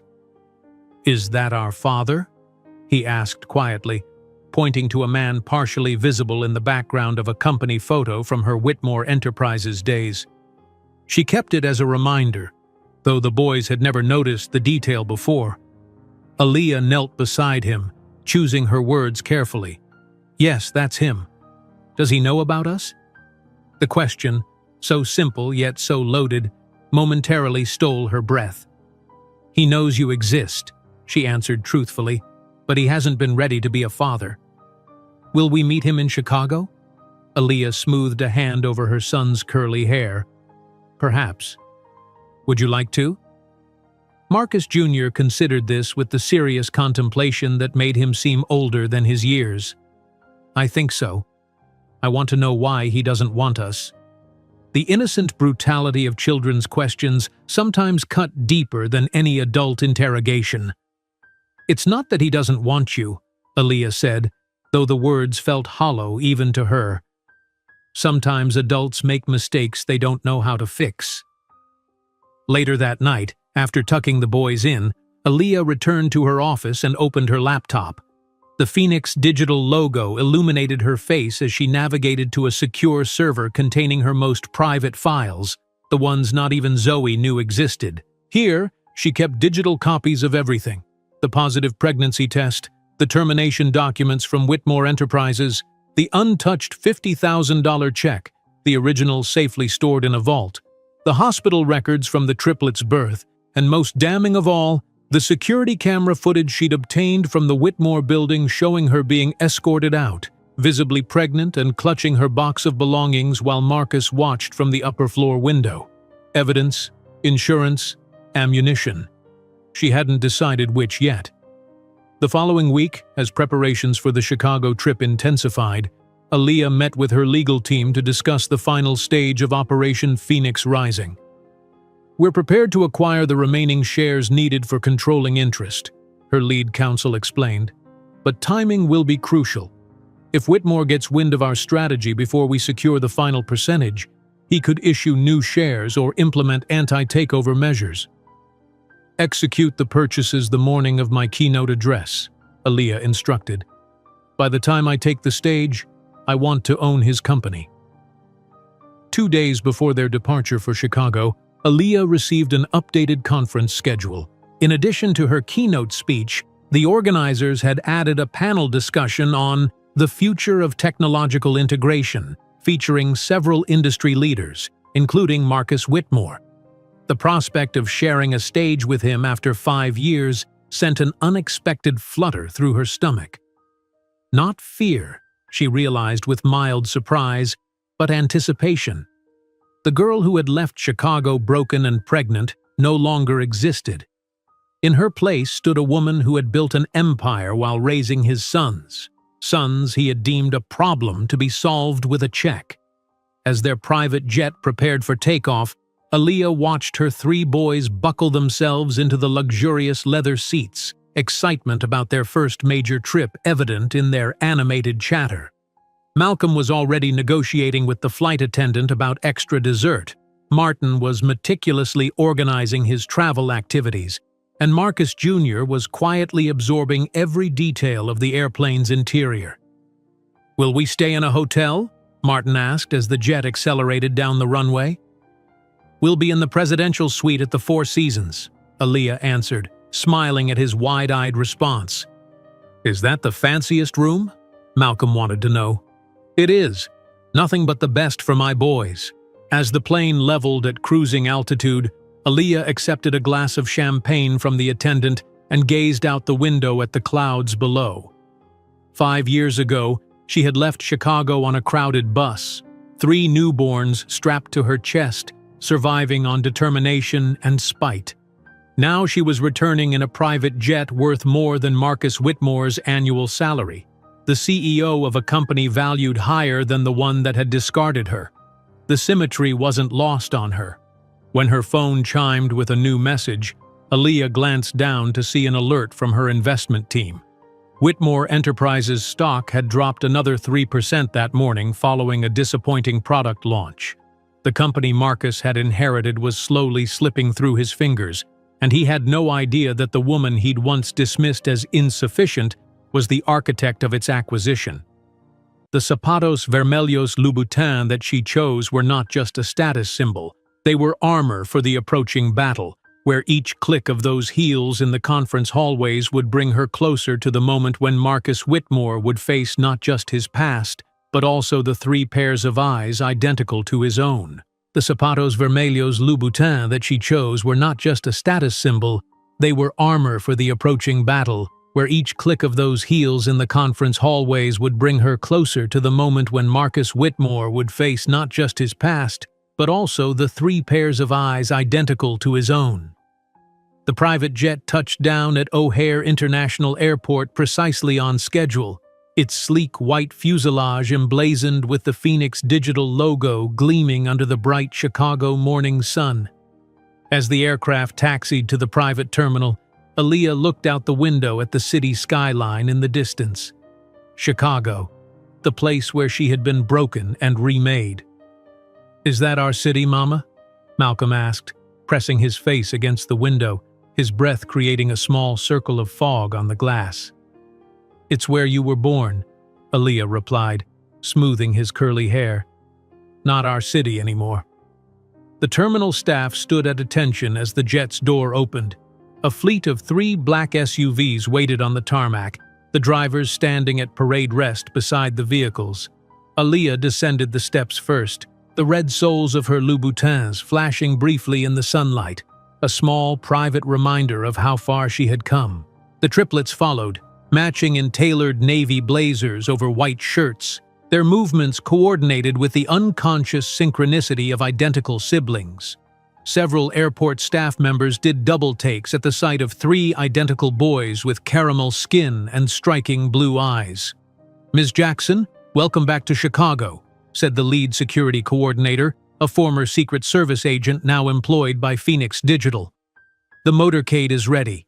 We've secured all routes to the 4 Seasons, and the presidential suite has been swept as requested." "Thank you, Davis." Aaliyah maintained her professional demeanor despite the emotional weight of returning to this city. "Any updates on the conference schedule?" "The organizers sent a revised agenda an hour ago. They've added a VIP reception this evening that wasn't previously listed.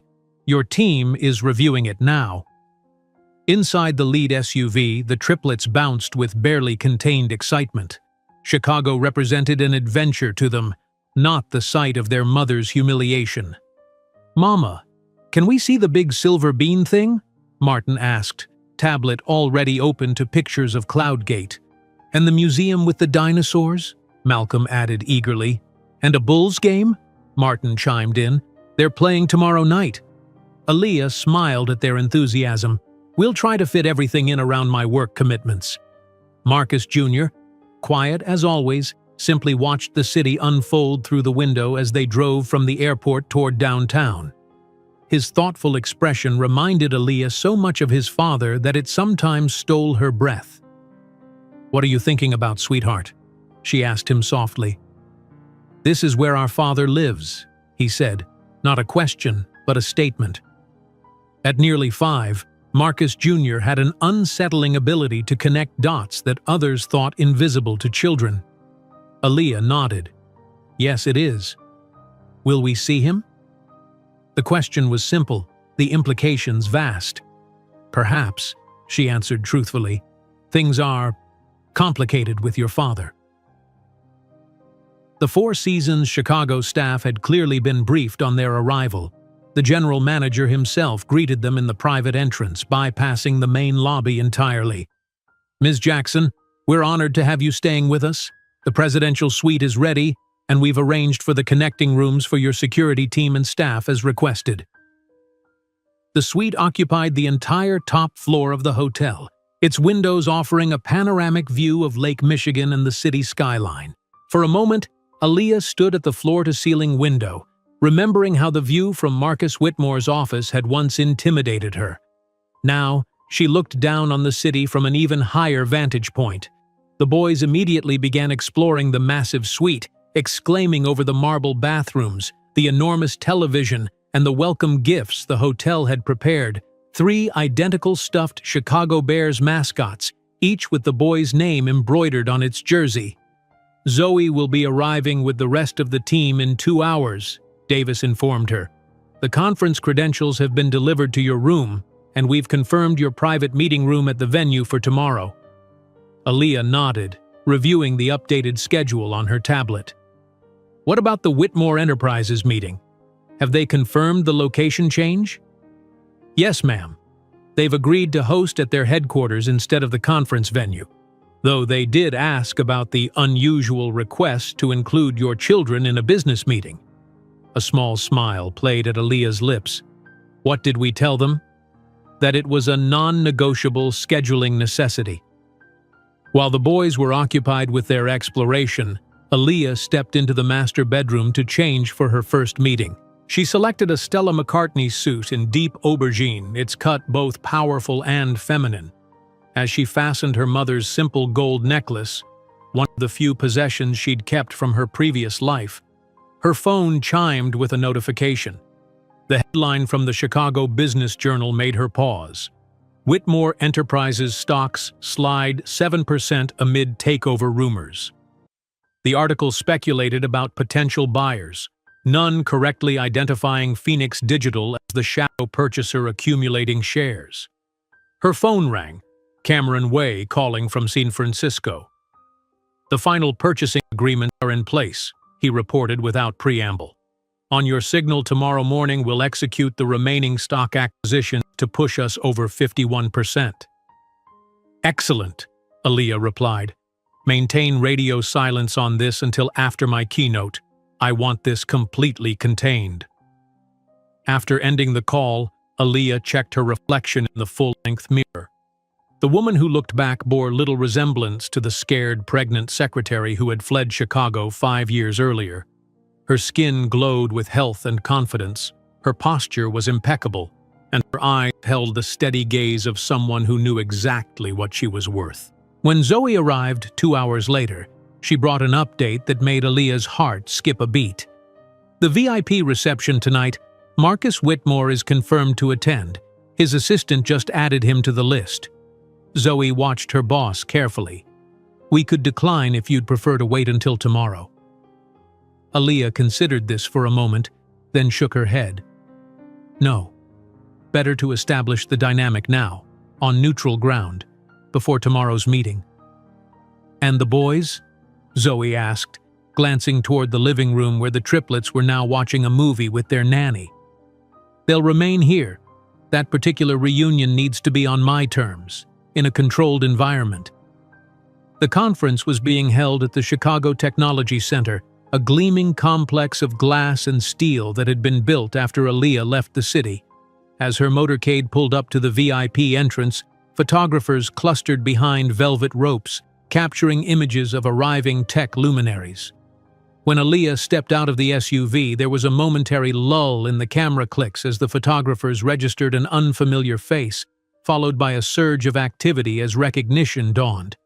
The mysterious CEO of Phoenix Digital, whose rare photographs had become tech industry currency, was suddenly in full view. "Ms. Jackson! Over here! Aaliyah, look this way! Phoenix Digital, a statement please!" Aaliyah moved through the gauntlet with practiced grace, acknowledging the cameras with a polite smile but offering no comments. Davis and his security team formed a barrier between her and the more aggressive photographers. The VIP reception occupied the center's top-floor observatory, offering 360-degree views of nighttime Chicago. Executives from every major tech company mingled over champagne and canapes, deals being brokered in hushed conversations between bites of tuna tartare. Aaliyah's entrance caused a ripple effect, conversations pausing, heads turning, whispers spreading. As one of the few women in the room, she would have stood out regardless. As a young black woman who had built a multi-billion-dollar company from nothing, she was magnetic. "Aaliyah Jackson," said a silver-haired man, approaching with an extended hand. "Jonathan Reynolds, CNBC. We've been trying to schedule an interview with you for months."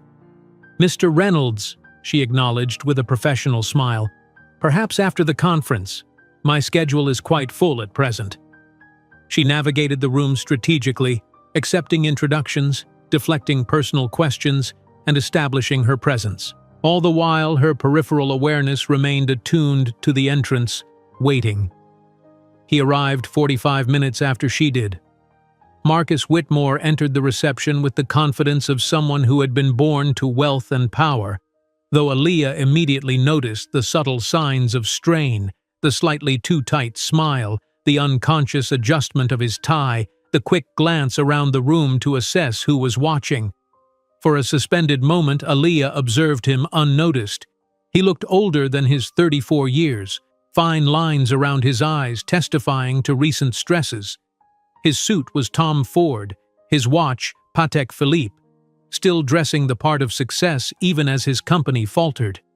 She deliberately turned away, engaging in conversation with the CTO of a major cybersecurity firm, allowing Marcus to notice her first.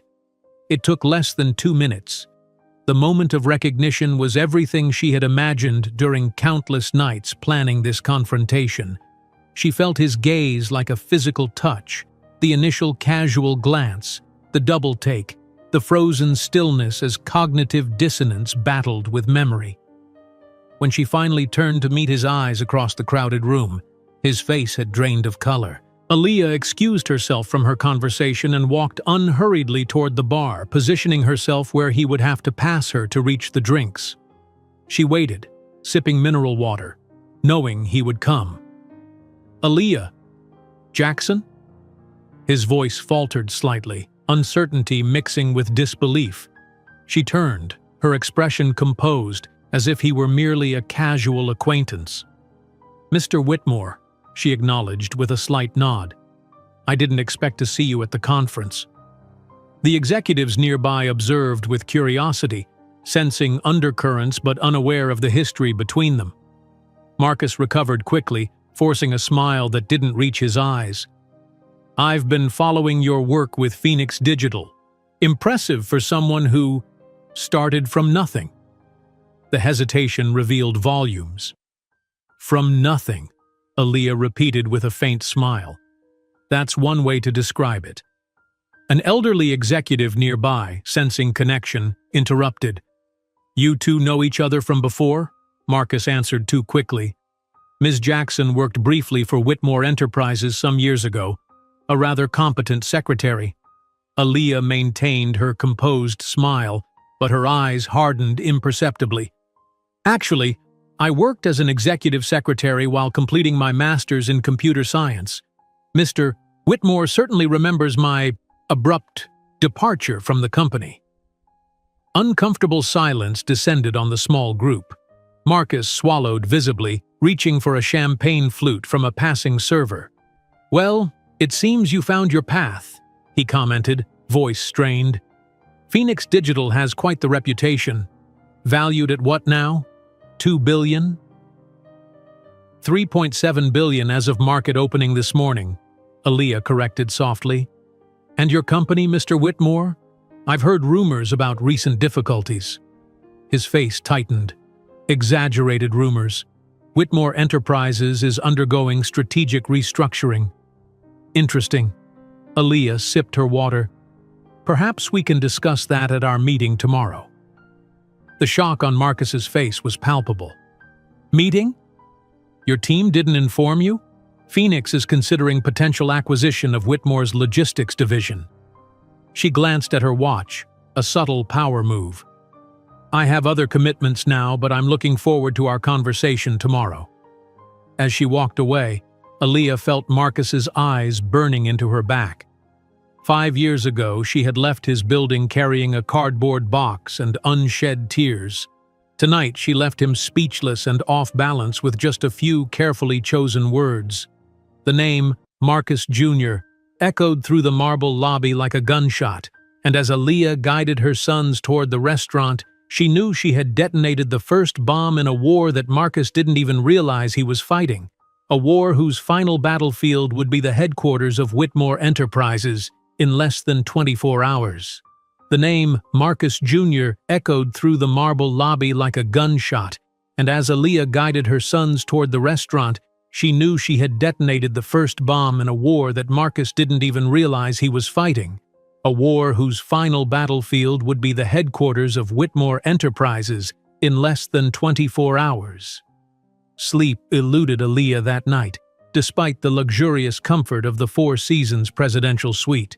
The brief encounter with Marcus replayed in her mind, his initial confusion, the shock of recognition, and finally the carefully masked panic when she mentioned their meeting. She had witnessed the exact moment when the reality of her transformation hit him. The woman he had discarded like unwanted baggage had returned as his equal, no, his superior, in the business world. Dawn broke over Lake Michigan, painting the water gold as Aaliyah stood at the window, watching the city wake. Chicago had once represented her greatest humiliation. Now it would witness her greatest triumph. "Ms. Jackson, your team is assembled in the conference room," Davis announced after a discreet knock, "and the children's itinerary has been finalized with their security detail." The suite's dining room had been transformed into a command center. Zoe efficiently directed staff while the legal team reviewed documents. On a secure video call from San Francisco, Cameron Way waited with his finger metaphorically hovering over the button that would execute the final stock purchases. "The markets open in 20 minutes, Cameron reported. "Once we execute, there's no turning back." Aaliyah surveyed the room, then nodded decisively. "Proceed as planned. I want confirmation before I take the stage for my keynote." In the adjacent bedroom, the triplets were being dressed by their nanny in matching outfits for their museum excursion, an activity carefully scheduled to keep them occupied during Aaliyah's presentation. "Mama, will you see us before you go to your big speech?" Malcolm asked, struggling with his shoelace. Aaliyah knelt beside him, taking over the task. "Of course. I never leave without saying goodbye, do I?" Martin looked up from his tablet where he was studying dinosaur facts in preparation for their museum visit. "Will we go to your meeting at the big building tomorrow? The one with our last name on it?" The question caught Aaliyah off guard. Sometimes she forgot how observant her children were, how they absorbed details adults thought went unnoticed. "Yes, you'll come with me tomorrow." She kept her voice neutral. "It's an important meeting." Marcus Jr., already dressed and sitting quietly on the edge of the bed, asked the question she had been anticipating. "Is our father going to be there?" Aaliyah met his searching gaze, those painfully familiar blue eyes that mirrored Marcus Whitmore's. "Yes, he will." "Does he know we're coming?" The child's perception was unsettling. "He will soon." Aaliyah smoothed his collar, her touch gentle despite the steel in her spine. "Now, I want you all to have a wonderful time at the museum. Learn everything you can about those dinosaurs because I want to hear all about it tonight." The Chicago Technology Center main auditorium was filled beyond capacity for Aaliyah's keynote address. Over 2,000 industry professionals, investors, and media representatives created a low buzz of anticipation that silenced immediately when she took the stage. Under the bright lights, wearing a perfectly tailored Oscar de la Renta suit in deep teal that emphasized her confidence, Aaliyah commanded attention without saying a word. The contrast was stark. 5 years ago, she had been invisible to these same types of executives who now leaned forward in their seats, eager to catch every syllable she uttered. "Predictive algorithms are not just tools for efficiency," she began, her voice clear and authoritative. "They are the foundation of a new economic reality where waste, of resources, time, and human potential, becomes obsolete." For 45 minutes, she outlined Phoenix Digital's vision of a fully integrated global logistics network, presenting case studies showing how their technology had already reduced carbon emissions by millions of tons while saving their clients billions of dollars. As she concluded to thunderous applause, her phone vibrated with a message from Cameron. "Acquisition complete. 51.3% ownership secured. We now control Whitmore Enterprises." Backstage, surrounded by admirers and potential partners, Aaliyah maintained her professional demeanor while emotions roiled beneath the surface. 5 years of meticulous planning had culminated in this moment. The company that had thrown her away now belonged to her. "Ms. Jackson, your presentation was revolutionary," gushed a conference organizer, guiding her toward the VIP lounge. "There's someone particularly anxious to speak with you." The lounge was nearly empty except for a small group near the window. When she entered, the conversation ceased abruptly. Marcus Whitmore turned slowly, his face composed but his knuckles white around his whiskey glass. For a second eternal, they regarded each other across the space. CEO versus CEO, past versus present. Aaliyah saw the exact moment when recognition hit his eyes, followed by confusion, then incredulity. "Aaliyah, Jackson?" The voice of Marcus faltered slightly. "Mr. Whitmore," she responded with a slight nod, as if he were merely a distant acquaintance. "I didn't expect to see you at the conference." The other executives observed, curious about the palpable tension. Marcus recovered quickly, forcing a smile. "I've been following your work with Phoenix. Impressive for someone who started from nothing."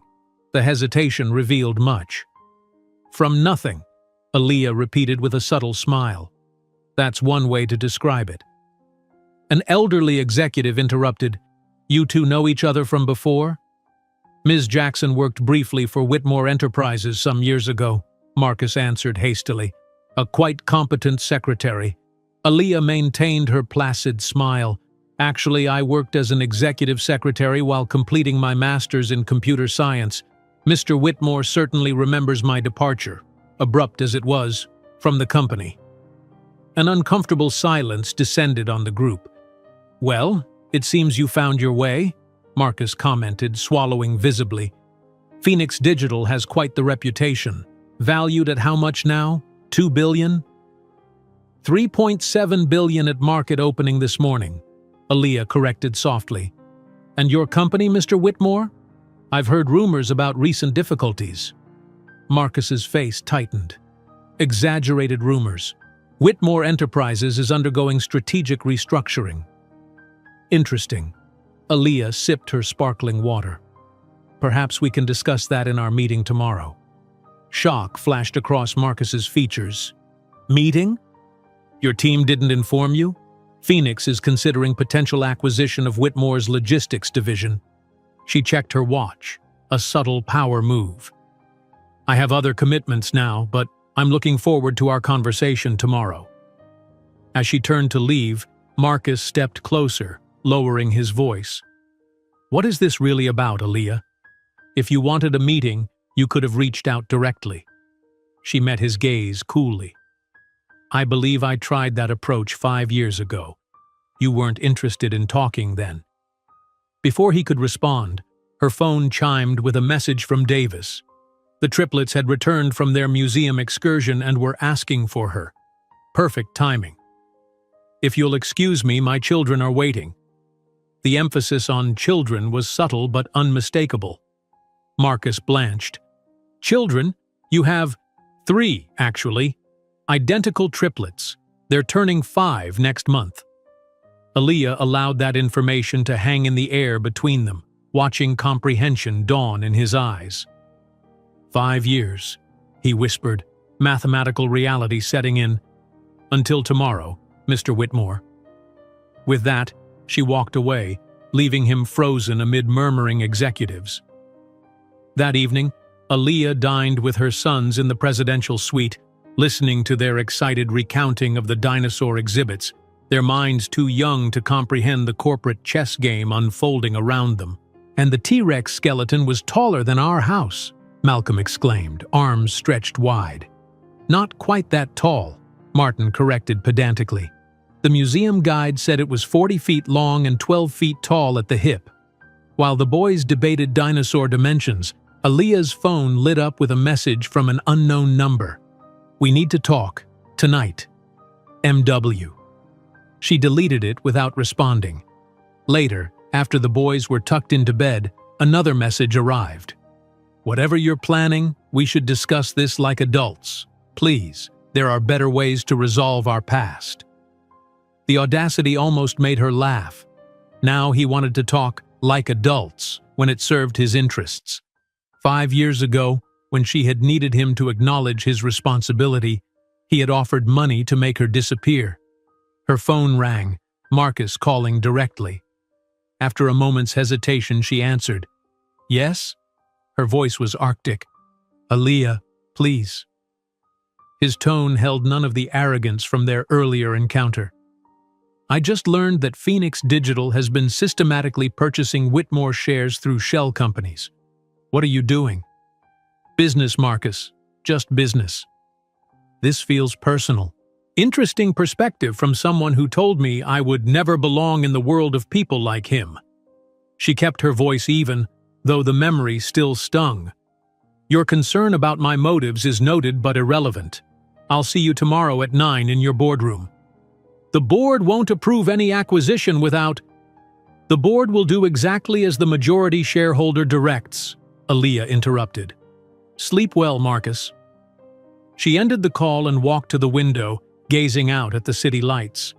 From this vantage point, she could see the Whitmore Enterprises building, its illuminated logo a beacon in the night skyline. By this time tomorrow, that logo would begin its transformation. The following morning, Chicago's business publications led with speculation about Phoenix Digital's interest in Whitmore Enterprises. None had yet uncovered the complete takeover already executed. Marcus had spent the night in crisis meetings with his executive team and board members, desperately searching for a defense against what he believed was a hostile acquisition attempt. Little did he know, the acquisition was already complete. The meeting wasn't a negotiation. It was a coronation. As Aaliyah dressed the triplets in their matching navy suits, she explained with age-appropriate simplicity what would happen. "Today we're visiting a very important building where Mama is having a business meeting," she told them. "The company used to belong to your father, but now it's part of our company." "Will we meet him?" Malcolm asked, eyes wide with curiosity.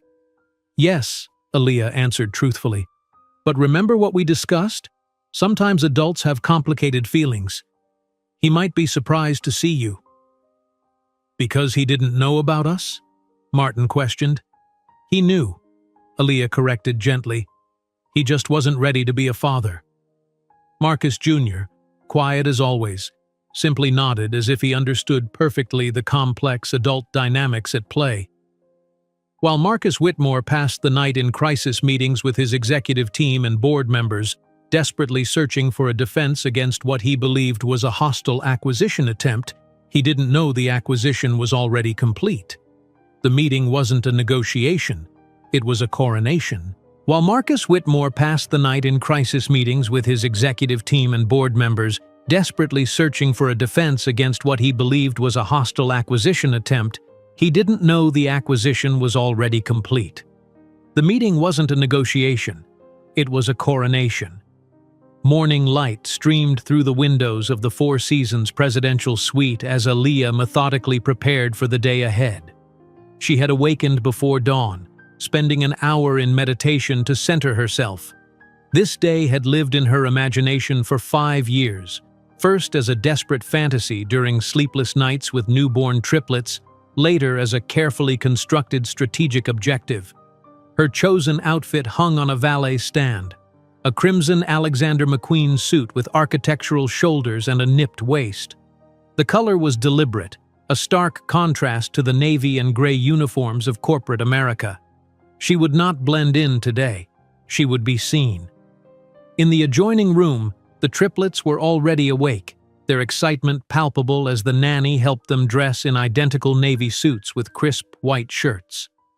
Even at not quite 5 years old, they understood today was significant, though they couldn't grasp the full complexity of what would unfold.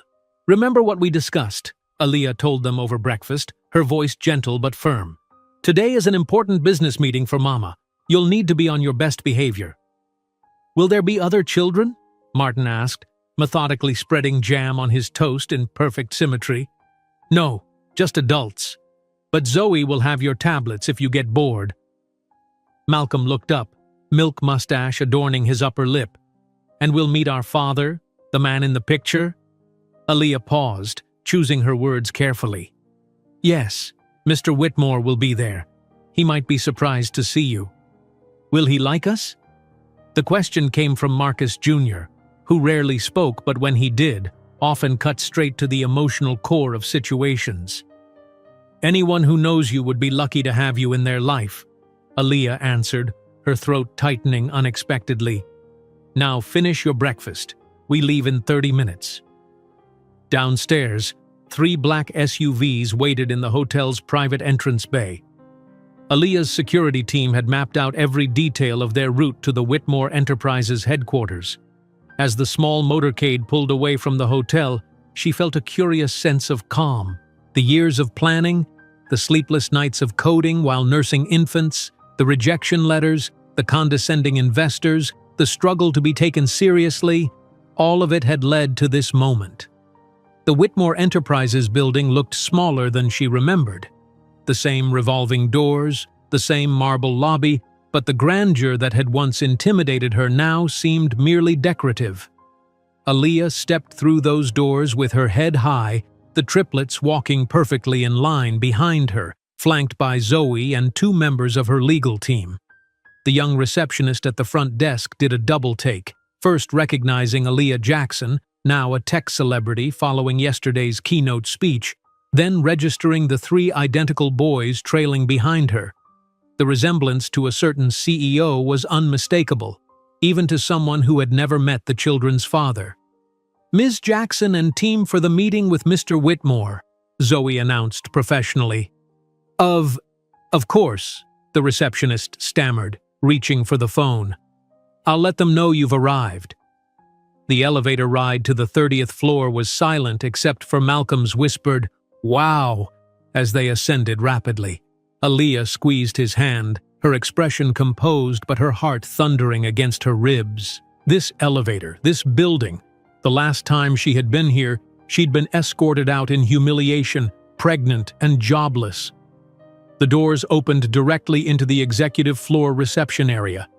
A different receptionist from Aaliyah's time sat at the desk, but the layout was unchanged.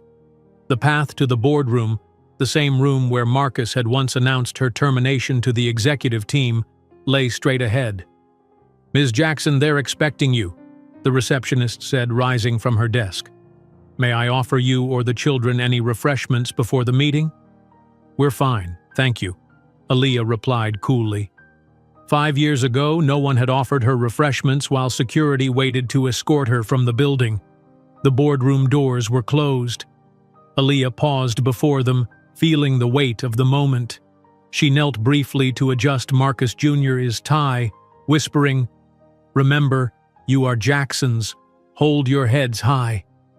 With a nod to Zoe, who opened the door, Aaliyah strode into the room, her Louboutins clicking confidently against the hardwood floor. The scene inside froze like a tableau. Around the massive mahogany table sat the full Whitmore Enterprises board, 12 men and 2 women, all in varying states of tension. At the head of the table stood Marcus, mid-sentence in what appeared to be a desperate strategy pitch. Charts on the wall-mounted screens showed declining stock values and emergency response plans. Marcus looked up when the door opened, his practiced corporate smile faltering as he registered Aaliyah. That smile dissolved completely when the triplets filed in behind her. "What is this?" he whispered, face draining of color. "This, Mr. Whitmore, is a business meeting," Aaliyah replied calmly, indicating that her lawyers should sit. "I hope you don't mind the presence of my children, scheduling necessity." The board members stared in unconcealed shock as the 3 boys took seats with Zoe in the corner of the room, tablets already powered up. The resemblance was undeniable. 3 miniature versions of Marcus Whitmore, from the distinctive blue eyes to the characteristic tilt of their chins when curious. Malcolm, always the most observant, pointed directly at Marcus. "Mama, that man looks like the picture of our father you have in your office." The room descended into absolute silence. Marcus gripped the edge of the conference table for support, his knuckles whitening with pressure. "Children say the funniest things," Aaliyah commented with a serene smile. "Shall we begin? We have a detailed acquisition proposal to discuss." "Acquisition?" Marcus repeated, his voice unsteady. "I thought we were discussing a potential partnership or, at most, division sale." Aaliyah tilted her head slightly. "Circumstances have changed. Gentlemen and ladies of the board, I haven't come merely to propose an acquisition. I've come to inform you of completed one." With a gesture, Her lead attorney distributed folders to each board member. "What is this?" demanded Walter Carrington, the elderly board chairman who had held his position since Marcus's father's time. "Complete documentation," Aaliyah responded, "including birth certificates for my sons, Malcolm, Martin, and Marcus Jr., listing Marcus Whitmore as their biological father. I've also included conclusive DNA test results and copies of the unanswered emails I sent 5 years ago informing Mr. Whitmore of the pregnancy." The three boys, as if sensing the gravity of the moment, simultaneously stood and approached the table. With the innocent curiosity of children, they walked directly toward Marcus, stopping a few feet before him. "Are you our daddy?" they asked in near-perfect unison, their identical faces tilted upward with expectation. Marcus's face transformed into a mask of horror and fascination. His own eyes, reflected in triplicate, stared back at him with childish innocence. "Is this some kind of ambush?" he managed finally, his voice trembling. "Some elaborate extortion?" Aaliyah maintained her perfect composure. "Unlike you, Marcus, I built my empire without stepping on anyone, transformed your rejection into fuel, and now have the pleasure of informing you that Phoenix Digital has acquired 51% of Whitmore Enterprises shares through systematic purchases in the open market." She slid another document across the table. "As majority shareholder, I'm exercising my right to restructure the board and executive leadership." Marcus rose from his chair, face flushed with anger. "This is impossible. It's manipulation. It's a corporate coup." Walter Carrington, who had been examining the documents carefully, raised his hand. "Sit down, Whitmore. It's all perfectly legal. She has every right to be here, and from what I can see," he looked pointedly at the triplets who observed the exchange with confusion, "every right to bring her children to meet the empire that will one day be theirs by birthright." Marcus collapsed back into his chair, the fight visibly draining from him as he processed the complete reversal of power. He stared at the three boys, now retreating to Zoe's side, seeing for the first time the lives he had dismissed with a $50,000 check. "The board will take a 15-minute recess," Carrington announced, recognizing the need for everyone to process the bombshell that had been dropped. "Ms. Jackson, would you and your legal team like to wait in the executive lounge?" "We're comfortable here," Aaliyah replied. "But my children could use a brief break. Zoe, perhaps you could take them to see the view from the corner office. It's quite spectacular, as I recall." As the board members filed out, many casting backward glances at the triplets, Marcus remained seated, staring at the documents before him. When the room had emptied except for them, he finally looked up. "Why like this?" he asked, his voice barely above a whisper. "Why not approach me privately?" Aaliyah studied him, noting how the years had etched lines of stress around his eyes, how his confident posture had crumbled. "When I approached you privately 5 years ago, you offered me money to solve the problem, to abort your children or disappear. You had me escorted from this building by security while executives watched. You took everything from me in that moment, my job, my dignity, my sense of worth." Her voice remained steady, but her eyes held 5 years of accumulated pain and triumph. "You said I would never belong in the world of people like you." She gestured around the boardroom. "Yet here I stand, the majority owner of your family's company, the mother of your only heirs, and the CEO of a corporation valued higher than the legacy you were handed at birth." Marcus passed a hand over his face. They're actually mine? All 3 of them?" "DNA tests confirmed it, though one look at their eyes should tell you everything you need to know." Aaliyah's tone softened slightly. "They're extraordinary children, Marcus. Brilliant, kind, curious. You might have known that if you'd bothered to read even one of the emails I sent during my pregnancy." Before he could respond, the door opened as the board members began returning. The discussion that followed was one of the most extraordinary in Whitmore Enterprises' history. By meeting's end, a new leadership structure had been approved, with Marcus removed as CEO, retaining only a non-executive board seat. As the triplets rejoined them, Malcolm once again approached Marcus, this time studying him with the unfiltered curiosity of childhood. "Are you coming home with us now that we found you?" he asked innocently. The simple question hung in the air, laying bare the human reality beneath the corporate machinations. While everyone in the room understood the complexities of the situation, to these children, the equation was simple. They had found their father, and now they wanted to know him.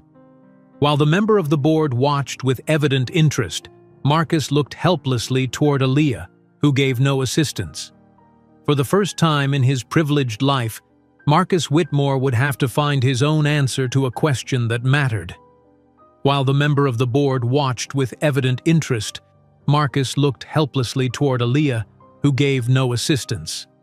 For the first time in his privileged life, Marcus Whitmore would have to find his own answer to a question that mattered. I don't think that's possible right now, buddy," Marcus finally stammered, kneeling to eye level with Malcolm.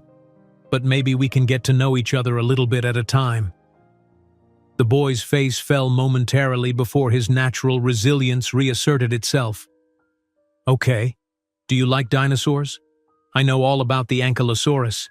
It has armor and a club tail." A painful smile crossed Marcus's face. "I used to love dinosaurs when I was your age." The human moment broke the tension, reminding everyone in the boardroom that beneath the corporate warfare lay 3 innocent lives caught in a complex adult world. Walter Carrington cleared his throat. "I believe we've concluded our official business for today. The legal team will prepare the transition documents by tomorrow morning." The elderly board member looked between Aaliyah and Marcus. Perhaps the personal matters would be better discussed privately. The boardroom emptied quickly, leaving Aaliyah, Marcus, the triplets, and Zoe in a silence thick with unspoken history. "Boys," Aaliyah said gently, "why don't you go with Zoe to get a snack from the break room? I saw they have those cookies you like." After the children departed, Marcus collapsed into a chair, staring at the closed door through which they had disappeared. 3 of them, he whispered. "Identical triplets. That's why you needed all those medical appointments you kept trying to tell me about." "Yes," Aaliyah confirmed, her voice neutral. "High-risk pregnancy, premature birth, 3 babies in the NICU while I had no job, no support, and $237 in my bank account." Marcus winced. "I had no idea it would be triplets." "Would it have mattered? You made it clear one mixed-race child was already one too many." The brutal accuracy of her statement hung between them. After a moment, Marcus spoke again, his voice hollow. "What happens now?" "Now. The Phoenix Whitmore Group moves forward. Your family name remains on the building because it has market value, but operational control shifts immediately. You retain a non-executive board seat as a courtesy, nothing more." "I meant with—" He gestured toward the door. "The boys?" Aaliyah raised an eyebrow. "They're not assets to be negotiated in a merger, Marcus." The news of the corporate takeover exploded across financial media within hours. By evening, it dominated headlines across every business publication. "Iris unlikely. How a rejected secretary bought the company that fired her," blared Bloomberg. "Phoenix Digital CEO reveals secret triplets with Whitmore heir," proclaimed the Wall Street Journal. In the presidential suite at the Four Seasons, Aaliyah stood by the window watching the illuminated city below while her sons slept in the adjoining bedroom, exhausted from the day's emotional roller coaster. Her phone hadn't stopped ringing. Journalists, executives, long-forgotten acquaintances suddenly remembering their connection. Everyone wanted details of the story that was consuming the financial news. How a black secretary fired while pregnant had become a billionaire and purchased the company of her ex-boss and the father of her children. When Marcus's name appeared on her screen, Aaliyah hesitated before answering. "We need to talk." His voice sounded desperate. "About the boys. About everything." "I believe we said everything necessary in today's meeting," Aaliyah replied calmly. "Please, Aaliyah, I was wrong. I made a terrible mistake." Let me know my sons. We can reach an agreement." Aaliyah closed her eyes, feeling the weight of this moment. For years, she had imagined Marcus begging, had dreamed of the satisfaction of rejecting him. But the reality felt different from what she had anticipated. "An agreement," she repeated. "Like the check you offered me to solve the problem? The one suggesting I abort your children or disappear?" "I was young and stupid. I was afraid of what my family would say, what the board would think." "And now you're not afraid anymore? Now that you know your sons are heirs to a tech empire worth billions, you've suddenly found paternal courage?" The silence from the other end of the line was revealing. "Marcus, you didn't just lose a family 5 years ago. You lost the chance to be part of something extraordinary. You lost the opportunity to see Malcolm take his first steps at 9 months, or hear Martin recite the alphabet at 2 years, or admire the incredible drawings that Marcus Jr. creates at 5.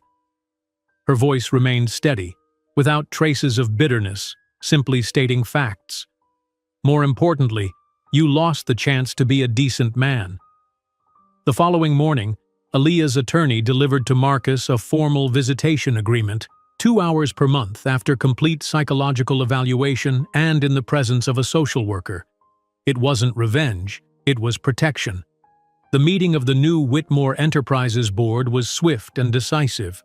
Marcus was removed from his CEO position, retaining only a board seat without executive power. The company would be rebranded as Phoenix Whitmore Group, preserving the family legacy while embracing the future.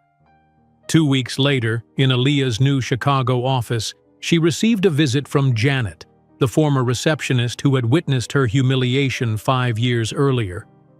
"I never forgot how he treated you that day," Janet confessed, now older and visibly nervous.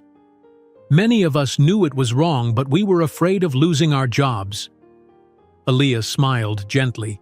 "And that's why I've come personally to ensure no one loses their position in this transition. Phoenix Digital values loyalty and integrity." "Thank you," Janet whispered, tears welling in her eyes. "And those boys, they're beautiful. They have his eyes." "Yes," Aaliyah agreed, "but thankfully, very little else." The first supervised visit between Marcus and the triplets took place on a rainy Saturday afternoon. Aaliyah observed from a distance as he awkwardly attempted to connect with 3 boys who regarded him with curiosity, but without the special recognition he clearly expected. "They're extraordinary," Marcus commented when the 2 hours ended. "So intelligent, so perfect." "Yes, they are," Aaliyah agreed, not adding that this had happened despite him, not because of him. Marcus hesitated before leaving. "What will you tell them about me? About why I wasn't present?" Aaliyah considered the question for a moment. "The truth, eventually. That you weren't ready to be a father when they were born? That people make mistakes, but they can also learn from them. What happens from now on depends entirely on you." The following week, Fortune magazine published an exclusive interview with Aaliyah Jackson, now ranked among the most powerful women in American business.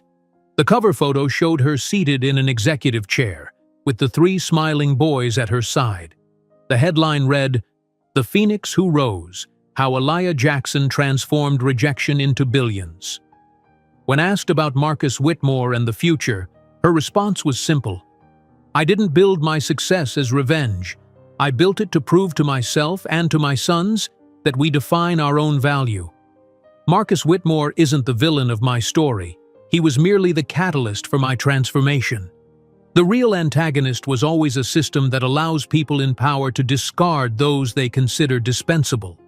My greatest victory wasn't buying his company, but creating a world where my sons will never be considered insufficient by anyone." On the final page of the interview, there was a smaller photograph.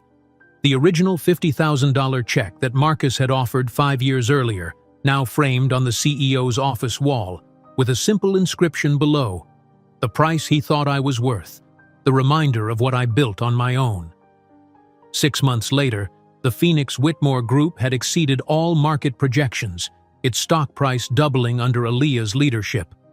The corporate headquarters in Chicago had been redesigned, with the child care center occupying the entire floor below the executive offices. Marcus had attended 3 supervised visits with the triplets, each slightly less awkward than the last. During the most recent, Marcus Jr. had actually sought his help with a math problem, creating a moment of genuine connection. On a crisp autumn afternoon, Aaliyah sat in her corner office reviewing acquisition proposals when her assistant announced an unexpected visitor, Marcus Whitmore. 5 minutes, she conceded, not looking up from her work. He entered cautiously, noticeably thinner than 6 months earlier, his designer suit hanging slightly loose on his frame. "The boy's birthday is next week," he said without preamble. "I'd like to attend the party, if you'll allow it." Aaliyah finally looked up. "They're turning 6. It's a dinosaur-themed party at the Natural History Museum. There will be 20 children, all their friends from school." She studied him carefully. "It's not a corporate event, Marcus. It's a children's birthday party. Can you handle being just one of many adults, not the center of attention?" He nodded, something like humility in his expression. "I've been seeing the therapist regularly. She says I'm making progress with my entitlement issues." A small smile touched Aaliyah's lips. "I'm aware. I received the reports." An uncomfortable silence stretched between them before Marcus spoke again. "I saw the new Phoenix Whitmore commercial yesterday, the one about supply chain sustainability. It's impressive what you've built." "What we're building," Aaliyah corrected, gesturing to include the company at large. "The Phoenix Whitmore Group employs over 4,000 people now. It's bigger than either of us." As he turned to leave, Marcus paused at the door. "The check, the one you framed. I was wondering why you never cashed it." Aaliyah's expression remained composed. "Because accepting it would have meant accepting your assessment of our worth. $50,000 for a woman and 3 lives you considered inconvenient." She returned to her documents. "As it turned out, we were worth considerably more." After he left, Aaliyah walked to the window of her office, looking out at Chicago's skyline. The Whitmore building, now bearing the Phoenix logo above the family name, stood as a testament to how far she had come. In the childcare center 1 floor below, her sons were finishing their after-school activities, unaware of their father's visit. They would grow up in a world vastly different from the one Aaliyah had faced, one where doors opened instead of closed, where their intelligence was nurtured rather than dismissed, where their very existence was celebrated rather than considered a problem to be solved with a check. While observing her 3 sons playing in the garden of the corporate headquarters, an empire that would one day be theirs by birthright, Aaliyah finally felt the cycle complete. It wasn't about defeating Marcus, but about transforming his rejection into the force that had elevated her beyond any height he could ever have imagined, and in the process, creating a legacy that her children could carry with pride, not shame. If you enjoyed today's video, I'm sure you'll love the next one. Don't waste time. Just click on the screen.